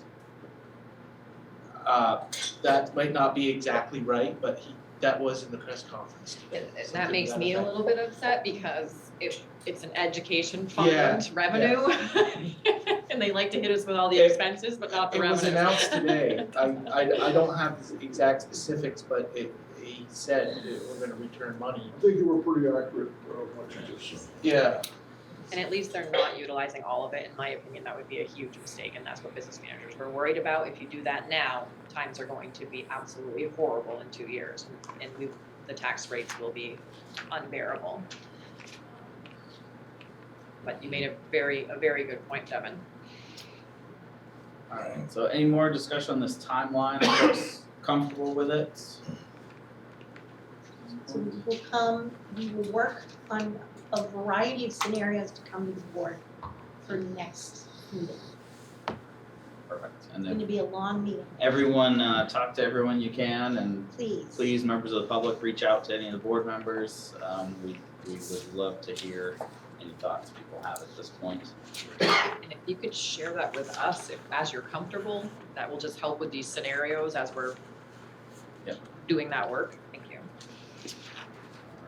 Alright, okay, we are now on to the transportation RFP information. Looks like a timeline on that as well. So Laura and I had, do you want me to start with that? The meetings we had today? Speaking to gas prices and unsure times, now we're gonna talk about bus transportation bids. Laura and I met with both of our current vendors, Terracell Transit and MNC Transportation, and talked to them about their comfort level with renewing. Now, for those of you who remember, we can renew a contract as long as the increase to that contract is no higher than the, I'm gonna say NEAP, but I'm wrong, it's The different. contract renewal growth rate. A contract renewal growth rate, which this year is 3.4%. We did not have unilateral consensus between the two vendors. One was willing to do that, and the other said, you know, honestly, I don't think that I can do this without going out to bid and drastically, changing what I would want for a contract. So with that, we do need to move forward with the bid process. We can expect that to be, given the climate right now, between the difficulty finding staff and gas prices, which, by the way, we do have a gas price cap. So we are compensating our bus companies for anything over, I believe, $4. Right now. So we do have that language in Do there. we run diesel in most of our natural gas in the other buses? No natural gas No yet. natural gas, just. Not We now. run diesel. Not in our area. Buses Right. do run natural gas, but. So, yes, so we do have for you, and I'll have Laura go over the timeline in the draft. But your office has been working on this for quite some time. One thing I will mention too is that we are looking to incorporate summer programming in the after-school program, which over the last, I think, 2 contracts has been a separate RFP, a separate contract. We'd like to integrate that into this RFP just to make it easier. But basically, I'm turning this around as quickly as I can. So launching the RFP on Friday, March 11th, that will be posted everywhere that it typically, a posting goes. Advertise it in the paper that same day. It does require a pre-bid meeting that we'd have on Monday, March 21st at central office. We have a deadline for inquiries is also required. That would be Monday, March 28th. Bids would be due Friday, April 1st, and we would have a bid award on Tuesday, April 5th, which it's a Tuesday, so it should stay that way. So turning it around, giving enough time for bidders, potential bidders, but trying to turn it around as quickly as possible. Typically, we do engage in a 3-year contract. I'm not sure that that would be my recommendation right now, given the climate. What I'm worried about, though, is that we have typically done that, and if we were to spike the interest of any other vendors, they would be potentially investing in equipment, buses, staffing.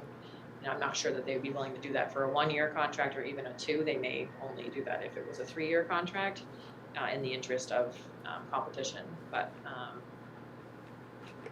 Laura, have we, in recent years, had bidders other than the 2 that we have serving us now? we've had other inquiries, but no one ever submitted a bid.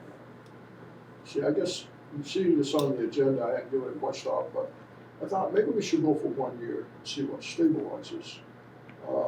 And then I thought, well, does it eliminate people? But I don't think there are people to be eliminated. I don't think anybody's rushing to get into the bus business right now. Well, and even our current vendors, and I guess that's a good question, purchasing, if you're going to borrowing money, I don't know if they do, but borrowing money to purchase buses, a bank may want a 3-year contract so that you're somewhat assured that the funding is there. I don't see that part of it, but that would be my concern, is that we could do a 1, 2, 3, we could leave it open maybe. I could draft the RFP in such a way that it leaves it, we want 1 year, 2 year, and 3 years. I just hate to see just a 3-year contract, but we don't know what's gonna happen. It could get worse. Doesn't seem like it get much worse, but it could. I mean, I heard today that the diesel fuel price for on-road diesel fuel could go up to $7. It looks like people are trying to stretch every mile we can out of their current buses. I don't think a lot of people are rushing to buy new buses. They're just hanging We on. won't have any farms left, I can tell you that as someone who's married to a farmer. If that price goes to $7. Yeah. So if you're agreeable, I could do it that way though. I could leave it open, hopefully for us to do, if they wanted to submit a 1 or a 2 or a 3, but it would be at the board's discretion of how they award it. I could try to word something that way. My concern on that is, can we require them to present all 3? Like, I'm worried that some of them won't do all 3. No, it wouldn't require them to, but then they could submit what they're comfortable to do. Right, but, so why couldn't we require them? We're not taking your bid unless you do 1, 2, and 3. Again, when we only receive Right, 2, yeah, right. it could be a deterrent, and then I'm not sure where we would end up if we don't. Because I know in the past, we've sent out bids not for transportation, but, and then they return what they want to return to us, not Yeah. necessarily what we're asking. Yeah, And it's this has a frustrating. very specific bid form, Yeah, so, and yeah, you're right though. It's a tough time right now. You combine that with staff. Snowplow comes Snowplow, to yeah. mind. Yeah. A whole different bottom line. Yeah, on still, snowplow. we put what we want and then they tell us what they want. Don't get me started on that right now. It Very really, true. really hurts, Yeah, or confuses how we're awarding the bid. It does. It does make it more confusing, for sure. I don't know, it's really, this a tricky is time. why Julie and I engaged in the conversations that we did, because this is not a good time for this process to be happening. They might not be comfortable with more than 1 year. It's I mean, really- there is the fuel cap, so as far as fuel pricing, but what we heard today also was a big concern was staff and the cost of staff and having staff available, and I don't know what that's gonna turn Certainly around. by working with people, the gas price, even though it's painful, we take care of. The thing we can't take care of is getting drivers, and that's serious. Throughout the country, but come on. I guess if you feel that we could ask for a 1 and a 2 and a 3, or a 1 and a 3, I'd like to see that. Maybe somebody's a risk taker and says, we'll go for it. It's a no-win situation. Yeah, I can try to come up with some creative language around that. All right, any other questions, comments on the timeline? What is the timeline? Oh, did we Oh, it's in the shared drive, we didn't show it on the. Oh, show you want it me, on the I screen. read through it, but you want me to share it on the screen? Yeah, let's Okay. throw that up there Sure. real quick. Just let's.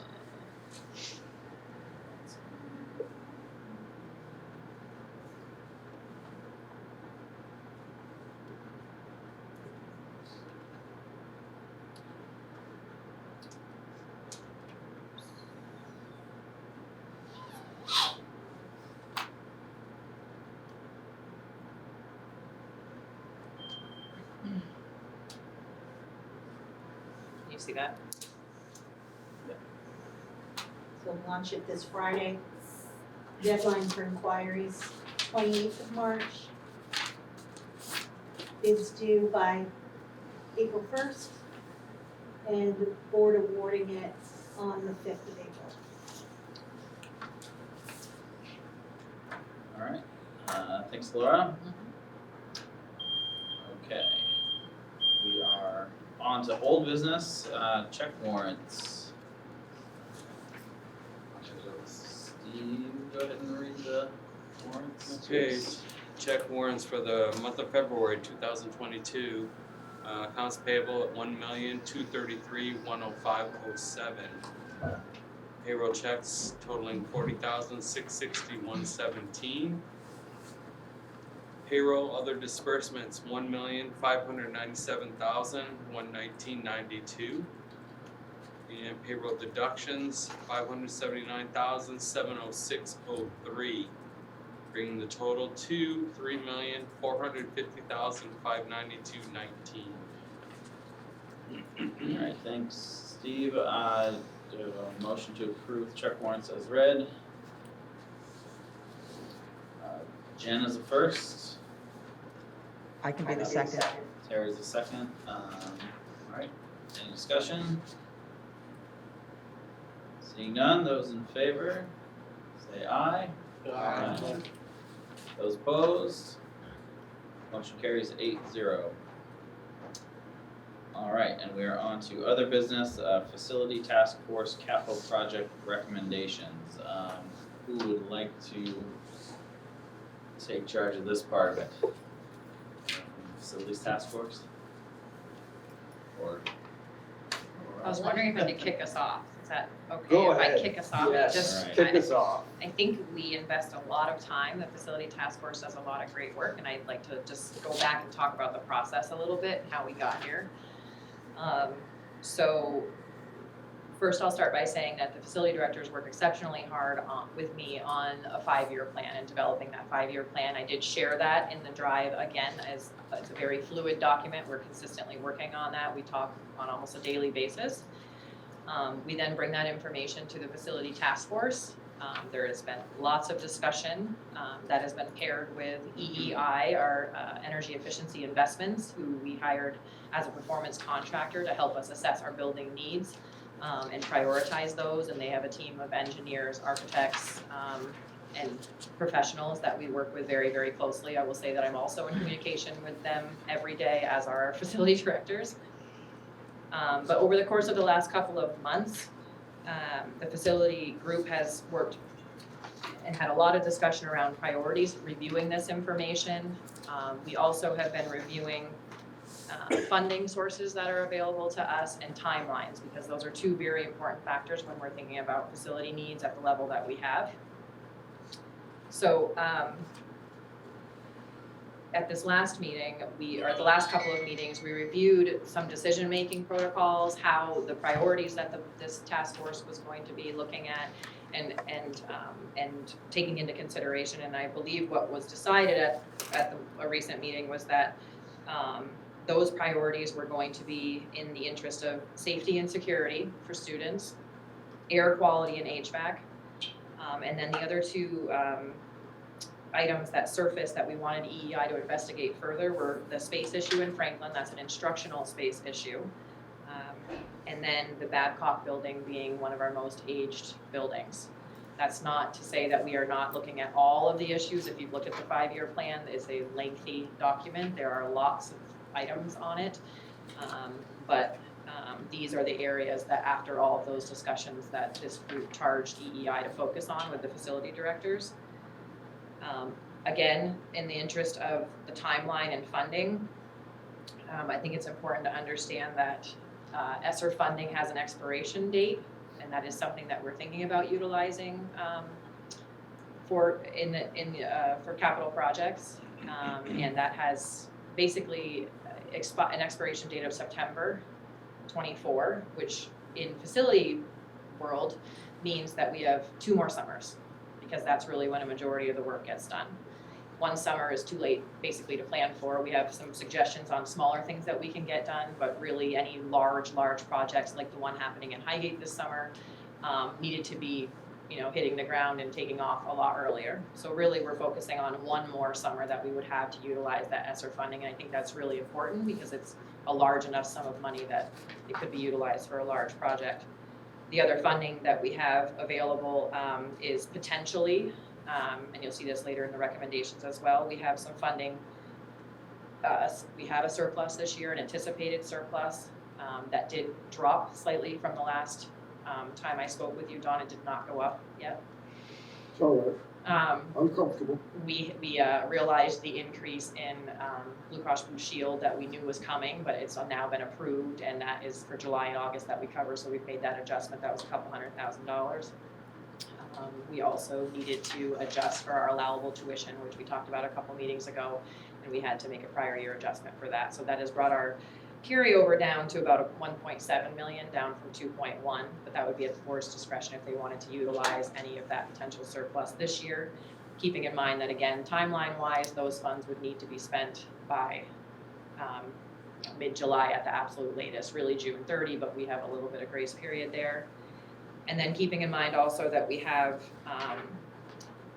in the proposed budget for next year, there's a $435,000 capital project line that is intended for these larger scale projects that we've been increasing about by 100,000 each year the last couple of years in anticipation of all the needs that our buildings have. So that has landed us with the document that I shared.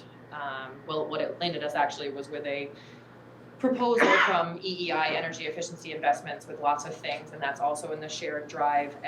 There were HVAC issues, there was roof replacement, there was feasibility stuff. I'm sure Peter will get into that. But that led to a lot more discussion and then recommendations of the task force that is in a separate document, broken down by school and funding source and timeline, also in the drive. So I just think it's important to highlight that there's been a lot of discussion and work coming into this really important and expensive area. I think Laura did a good job. But when we go for a motion, whether somebody makes and amends it, I want to add the $225,000 for the Babcock. I know we debated a lot that night. I have to tell you that I found that meeting one of the most frustrating meetings I've attended since I've been on the school board, in that we were dealing with quantities of money, like $4 million. And I guess I missed that before. And I think that at some point we're gonna have to do something with Babcock. And if $225,000 will get us a document that we have before us, whenever we do it, that it'll be of the quality that we might have to change the numbers of materials, because since we've been talking about this, materials gone up at least 50%. They aren't gonna go down 50% by the time we build.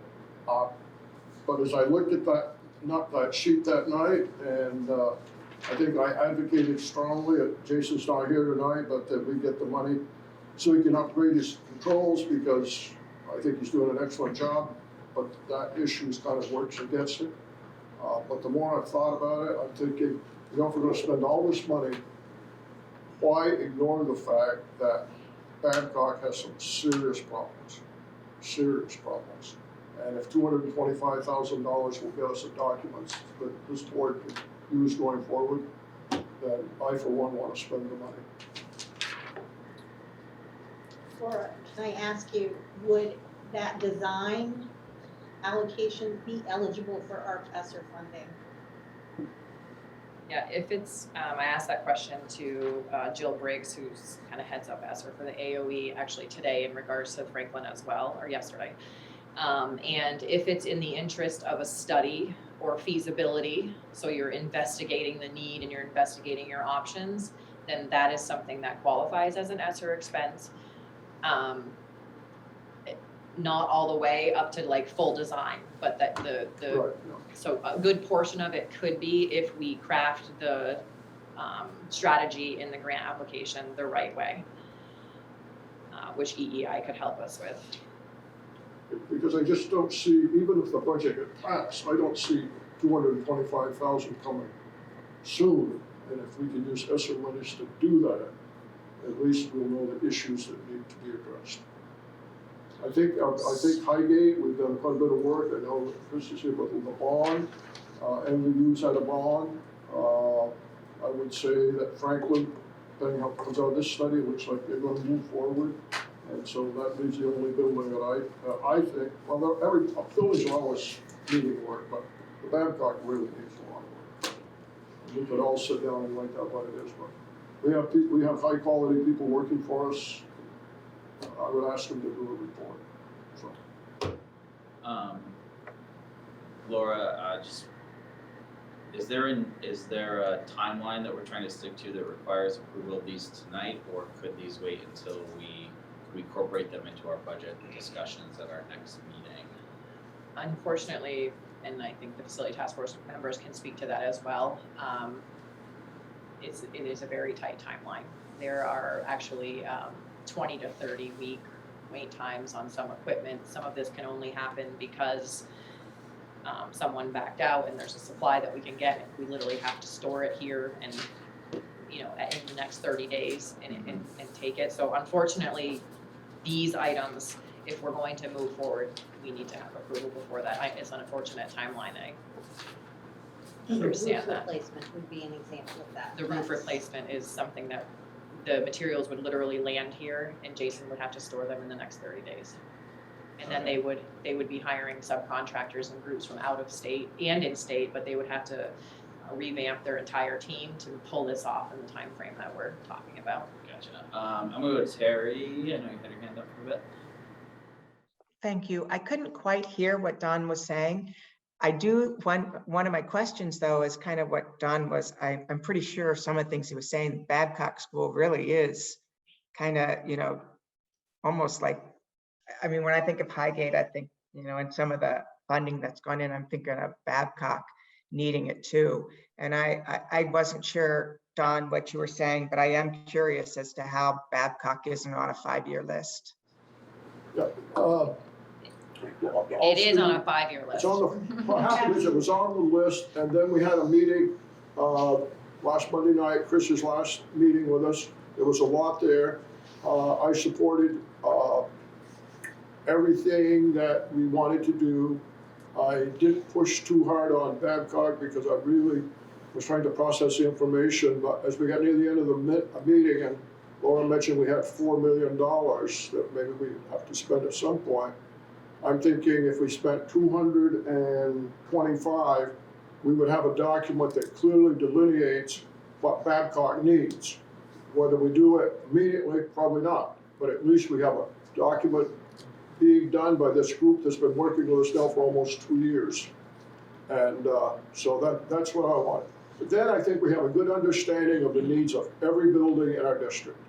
And I think we'll solve MVUs to some point, but the roof is a big one.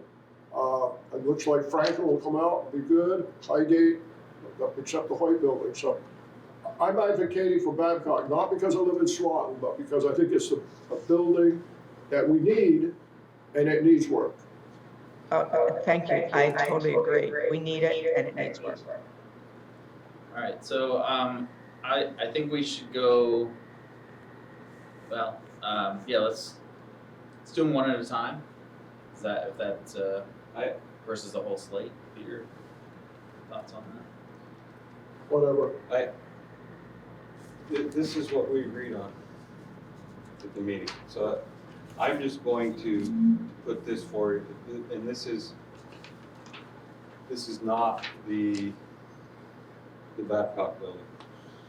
So this is what and Don can add that on after if he wants, but this, I think everybody has it, but, so we've got the Franklin project, air sealing, attic insulation, Swanton Central HVAC controls, MVU, we're talking about the roof replacement, huge project. You can see the amount of monies we're talking, and that's just one pod. So what is it, 5, 6 pods? Yeah, it's 6 pods and it's $1 million to $1.7 million, I think, per pod, depending on the size of it. So we are gonna have to budget for it each year over a span of years. So we gotta get started. And and what, I can't remember all the details, but we have secured the insulation and stuff for the roof. And that's one of the things that. EEI has, yeah. Yes, okay. And again, HVAC controls again for Franklin, we're trying to get all of our HVAC controls to the standard. And with that, along with the insulation we're talking about, so we're gonna be saving fuel costs, right? So these are all things that we're trying to improve. And then Laura, if you can talk about, we talked a lot about the Franklin remodeling and space.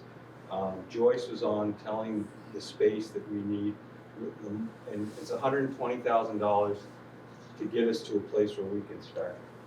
So meaning design, work, all that. And that's what we're asking for here as part of the carryover. And so, but when Don talks about that 4 million, that's for this whole project, right? Like, The 4 million is what we believe can be allocated to a ESSER qualifying capital project. Franklin is what I believe we decided was what we wanted to focus on. right. Now, are we thinking it's going to take most of that 4 million to complete the project?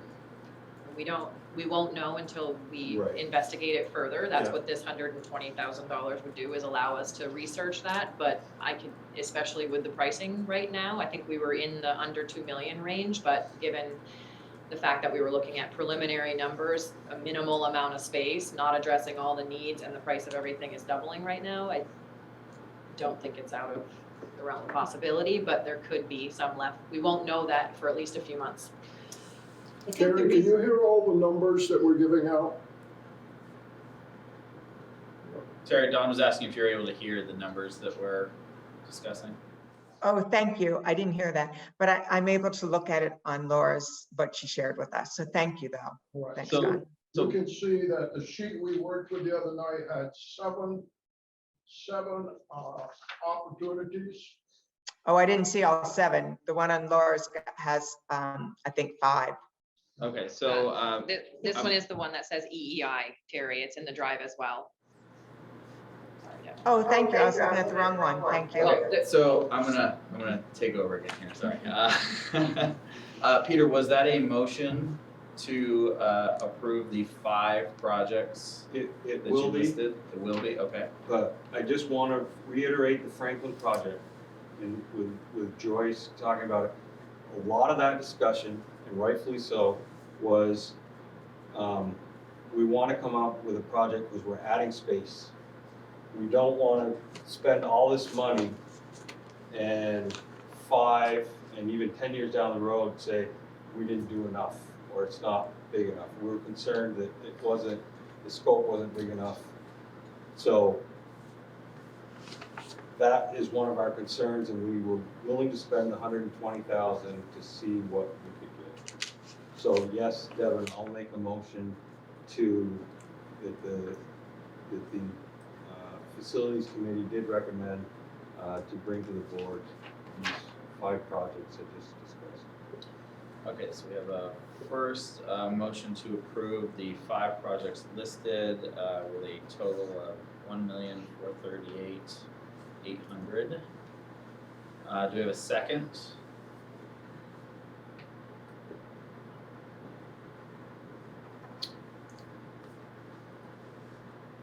If that motion is not seconded, I have a motion on my mind.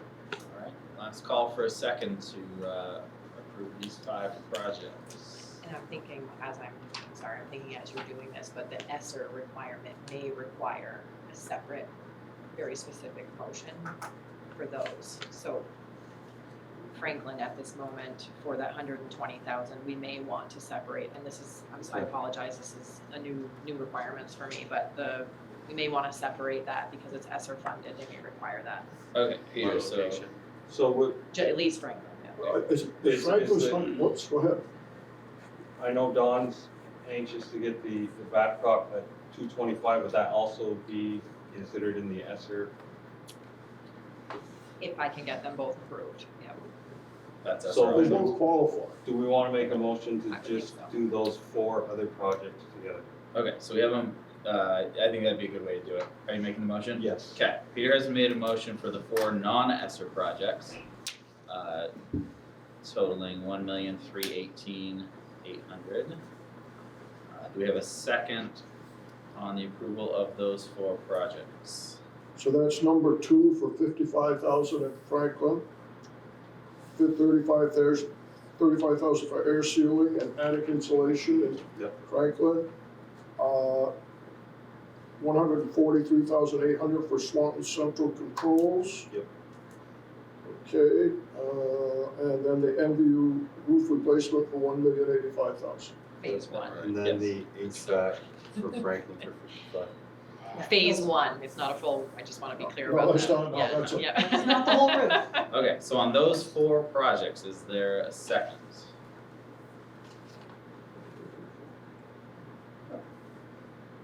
Second. Yeah, I'll second those Okay, 4. sorry, I didn't hear you. Okay. Absolutely. Dawn is the second on that. Any discussion on those 4? And the source of funding, Laura, so everybody understands the source of funding on those 4 is going to be, It's a mixed bag, but I'm glad you brought that up because it does utilize some of the anticipated surplus from the current year, and I think that's important. So the Franklin air sealing and attic insulation would be from the 22 anticipated surplus, that 35,000. The Swanton Central HVAC control upgrade would also be from the 22 anticipated surplus. $437,500 of the MVU roof replacement phase 1 would also be from the anticipated surplus. The remaining $407,500 would be from next year's capital project line. And then 50% of Franklin's HVAC control upgrade would come from the anticipated surplus from the current year, and then 50% would come from next year. And that's, all of these have to do with timing and when materials and work can be done. But that does drop your anticipated surplus for this year down to approximately $1 million. There's still a quarter of the year left, so I don't have a firm number, but that's where we are right now. The reason that's important, and I want you to understand that, is because in fiscal year 20, that carryover was 2.1 million. The carryover in 21 was 1.9. If we drop that down to $1 million, that can have tax implications on the tax rate side, on the revenue side. I'm not overly concerned with that because again, we have 2 years with ESSER funding to taper that off, but I want that to be very clear that that number does come in on the revenue side. Laura, none of the controls qualify for ESSER funding. The controls can, yeah, yep. And there's also potentially, as I mentioned at the facility meeting, there might be some HVAC grants coming down from Efficiency Vermont through the AOE that I can also apply for, and I will if I can. So that would lend what ESSER funding, if we could do something, go back, that could help us so we could build back that carryover. That would not happen for this year's carryover. There's just not enough time. Any construction project requires a very formalized approval process, special just for capital So why wouldn't projects. we try to put controls into ESSER funding? Why wouldn't we? Well, that was not my intention. My intention was to continue to use ESSER 2 the way that we are now to increase services to students, support summer school. That will get us just about to next school year. And then we'll start to utilize ARP ESSER for those things. And we have about $4 million that I don't believe will be needed over the course of the next 2.5 years from ARP ESSER. That should be for capital projects. So ESSER money is not, and I think Julie explained this the other night. So ESSER funds aren't necessarily just for facility, air quality, Not at all. energy. So if we did what I asked, and I'm not saying we should have, but I asked if they qualified, then that means we might have to cut some programs that would impact students. Is that what you're saying, learning? I mean, if we took out 200,000 and put it into ESSER, does that then mean that some programs you were going to fund with ESSER monies for students would have to be reduced? What I'm concerned about, right now, we know what we know. And we know what positions we're funding, and we know what intervention, and we know what we want the summer program this summer to be. What I'm concerned about, and I think the whole admin team is concerned about, is what we don't know. And so I know what I need to budget for through fiscal year '24 as I know it right now as far as positions and contracts available. So am I being overly conservative maybe with the $4 million right now? I think I'm being responsible.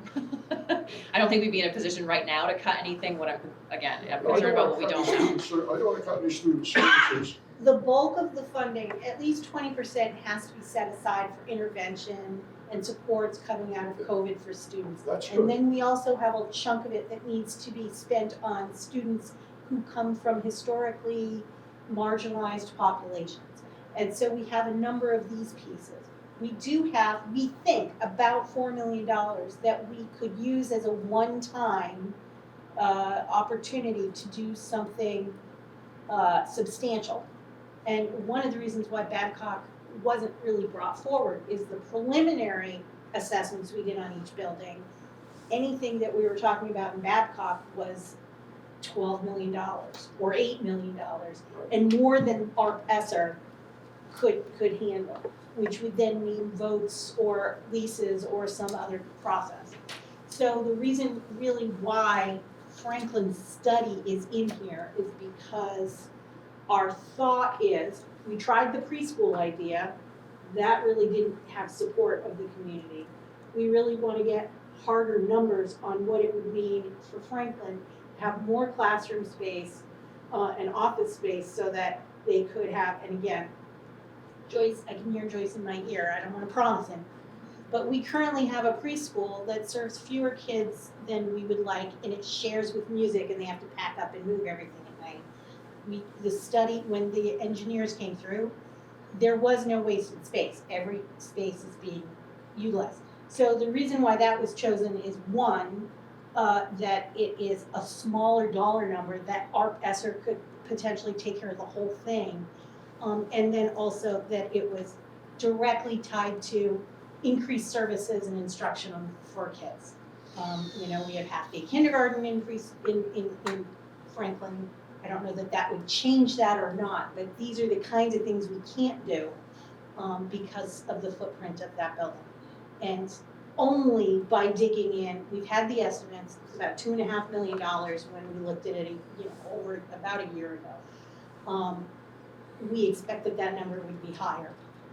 But the only way to do that is through a more detailed design study. The Babcock one, we could do that, and I think that it would likely be eligible to do the study, but then the question becomes what? Because we can't add an addition, we can't, but the cost in Babcock are substantial. No, So we're worried about my that. thinking in asking for the study is that there are still discussions in the legislature about construction aid. I know when we talked last week, Laura, I mentioned about seeing if Efficiency Vermont, somebody might help with the insulation. And, I don't know, I don't have a crystal ball, but I do know sometimes if you're prepared with a document and money comes along, then you can get in the game. We're shelf ready. When I see that we, the Franklin one may cost $4 million, but it could cost $3.2 million. And if we don't have another plan B backup, then we aren't going to be able to use that money. So that was my whole idea. And as I was processing the other night, I certainly was focused on let's do Franklin. Let's get them at least some space that they need. But the more I thought about it, I'm thinking there are so many variables there. And I don't know if Laura agrees with me, and I think probably she's more right than I am, but over my tenure, the feds set deadlines, and then some states that have more clout than we do go, we can't do it there, we need another 6 months, or we need another year. That happens time and time again, if they don't. So that's why I suggested, hey, with the kind of money we're talking, if we've got $4 million possibility, let's use 235,000, so at least we really know, because right now, you know, I'm very impressed with Jason, and he tells us a lot about that building. I've learned more about that building since he's been with us than the 9 years I served on the board before then. So I would just like to be getting him the information, so if he or Laura or you or somebody says, hey, there's some money out there, state construction or efficiency, we say, look at this, we got a nice document. That's the only reason I asked for the 225,000. We don't get it, we don't get it, but at least I'll feel good that I suggested it. All right, so for now, we're not talking about the That's not the way 225,000. we are talking about that. The motion on the table is for the Franklin air sealing and attic insulation, Swanton Central School HVAC controls, MVU roof replacement phase 106, and Franklin HVAC controls upgrade for a total of $1,318,800. Any more discussion on those? Seeing none, all right. Those in favor of approving those projects as listed, say aye. Aye. Those opposed? Seeing none, the motion carries 8-0. So Dawn, just to looking at what you were saying, we didn't have the Babcock renovation on our agenda for a vote tonight. It's also not part of the formal recommendation, which is what's on our agenda. Since that wasn't here anyway, is there a press on that, or can we look at that as a future meeting item? I think that could definitely be considered later, yeah, or Okay, next so meeting. let's try to get that on the agenda for next. I hear you saying it's not on the agenda. The Babcock one is not on the agenda for tonight, so I don't think we should vote on that. If that's something we want to consider at our next meeting, I think that would be fine to do. The information is in the EEI document, the proposal document in the shared drive. It's number 4. Yeah, so we do have that. It wasn't part of the formal facility task force recommendation. It's not listed here individually. And timing wise, that is different than insulation for roofs. Right, We can yes. do that March 22nd. And the Yeah. board can consider it then. So I'd like to do that. We do have one other item on the agenda to consider, which is the Franklin remodeled space design for the ESSER funding. Laura, what is the particular motion we would need on that one? Well, I just think a separate motion with the amount, I'd like to include the word study in there somehow. That we would, study and design maybe, or something like that. And then just the amount, I think that would be fine. I'm wondering if the board would be willing to allow or add some language about if approved through ESSER. And the only reason I say that is because they literally changed the game as we're playing it. Every meeting I go to every single Wednesday, and it makes me uneasy, and I just don't want, I'm just trying to be transparent about that.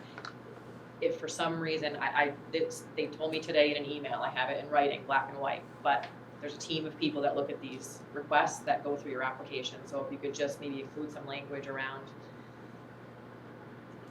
if ESSER qualified or something like that, then that would make me feel more comfortable. Okay, so you're suggesting make this motion contingent upon being able to receive ESSER funding for it, move forward if we did not get this funding. Clear is that? All right, so I will make a motion for the Franklin remodel and space design to provide architectural design for $120,000. Granted, we received the ESSER funding for it. Is that what we want to I say? think Laura wanted to include the word study somewhere in there, a space Design design study. Design instead. Does that work? Study and design, I think, yeah, that'd be good. Yeah. Okay, all right, so we have a motion for that project contingent upon ESSER funding. We have a second. I'm gonna, excuse me, I want to second it, but excuse me, I also want to ask a question. Am I hearing that on the next agenda, the Babcock building will be up for consideration? That's correct, yes. That's what I said. Yep. I want to second the motion. I supported Franklin's project from the get-go, and I've always been supportive of things in school, so I think that we need to do that. I would ask that if Laura, if this is a positive vote, that Laura can make it EEI, that at the next board meeting, there'll be a decision, yes or no, on a possible other project. So I'll second that motion. Peters? All right, any discussion? Laura, this, oh, go ahead. Sorry, because I feel like this is not my only opportunity for discussion, but I just wanted to say before we move on to something else, that I was listening in last Monday. So Dawn, to your point where Sorry. there was a lot of back and forth. Maybe as an outsider, even though I am a board member, I enjoyed the back and forth. I enjoyed listening to that conversation, and there might have been a little bit of conflict, but it was good. It was good. It was positive conflict, and so I'm super comfortable, with these two motions now because of all, the background that was there at the meeting. So if anyone has a chance on Mondays to tune in, it's good information that is put out there, and the board members are doing great. So I appreciate that. Toby, do you have something? So my question, Laura, you think this one has a better chance or same chance of getting ESSER approval, if I got that right? You mean Franklin to Babcock? No, Oh, sorry. just the Franklin one right now. Oh. Oh yeah, I guess it has a better chance of ESSER funding because it is an addition. And Babcock, if we do something next meeting for Babcock, it might not have as good a chance because it would be a proposal for just upgrading Babcock or fixing Babcock, not adding space. Did I understand correctly? Not necessarily. That would be my concern if we move to an actual construction. Right now, what my concern is, I crafted a question in an email to the AOE regarding what we were proposing in these projects, and they came back to me and said, if you're doing this as a study or in the interest of like feasibility and investigation, then we will approve it. I wrote back and said, so we are investigating, but we're looking for design and architecture and engineering, and we're gonna be looking at options and different plans and talking to stakeholders.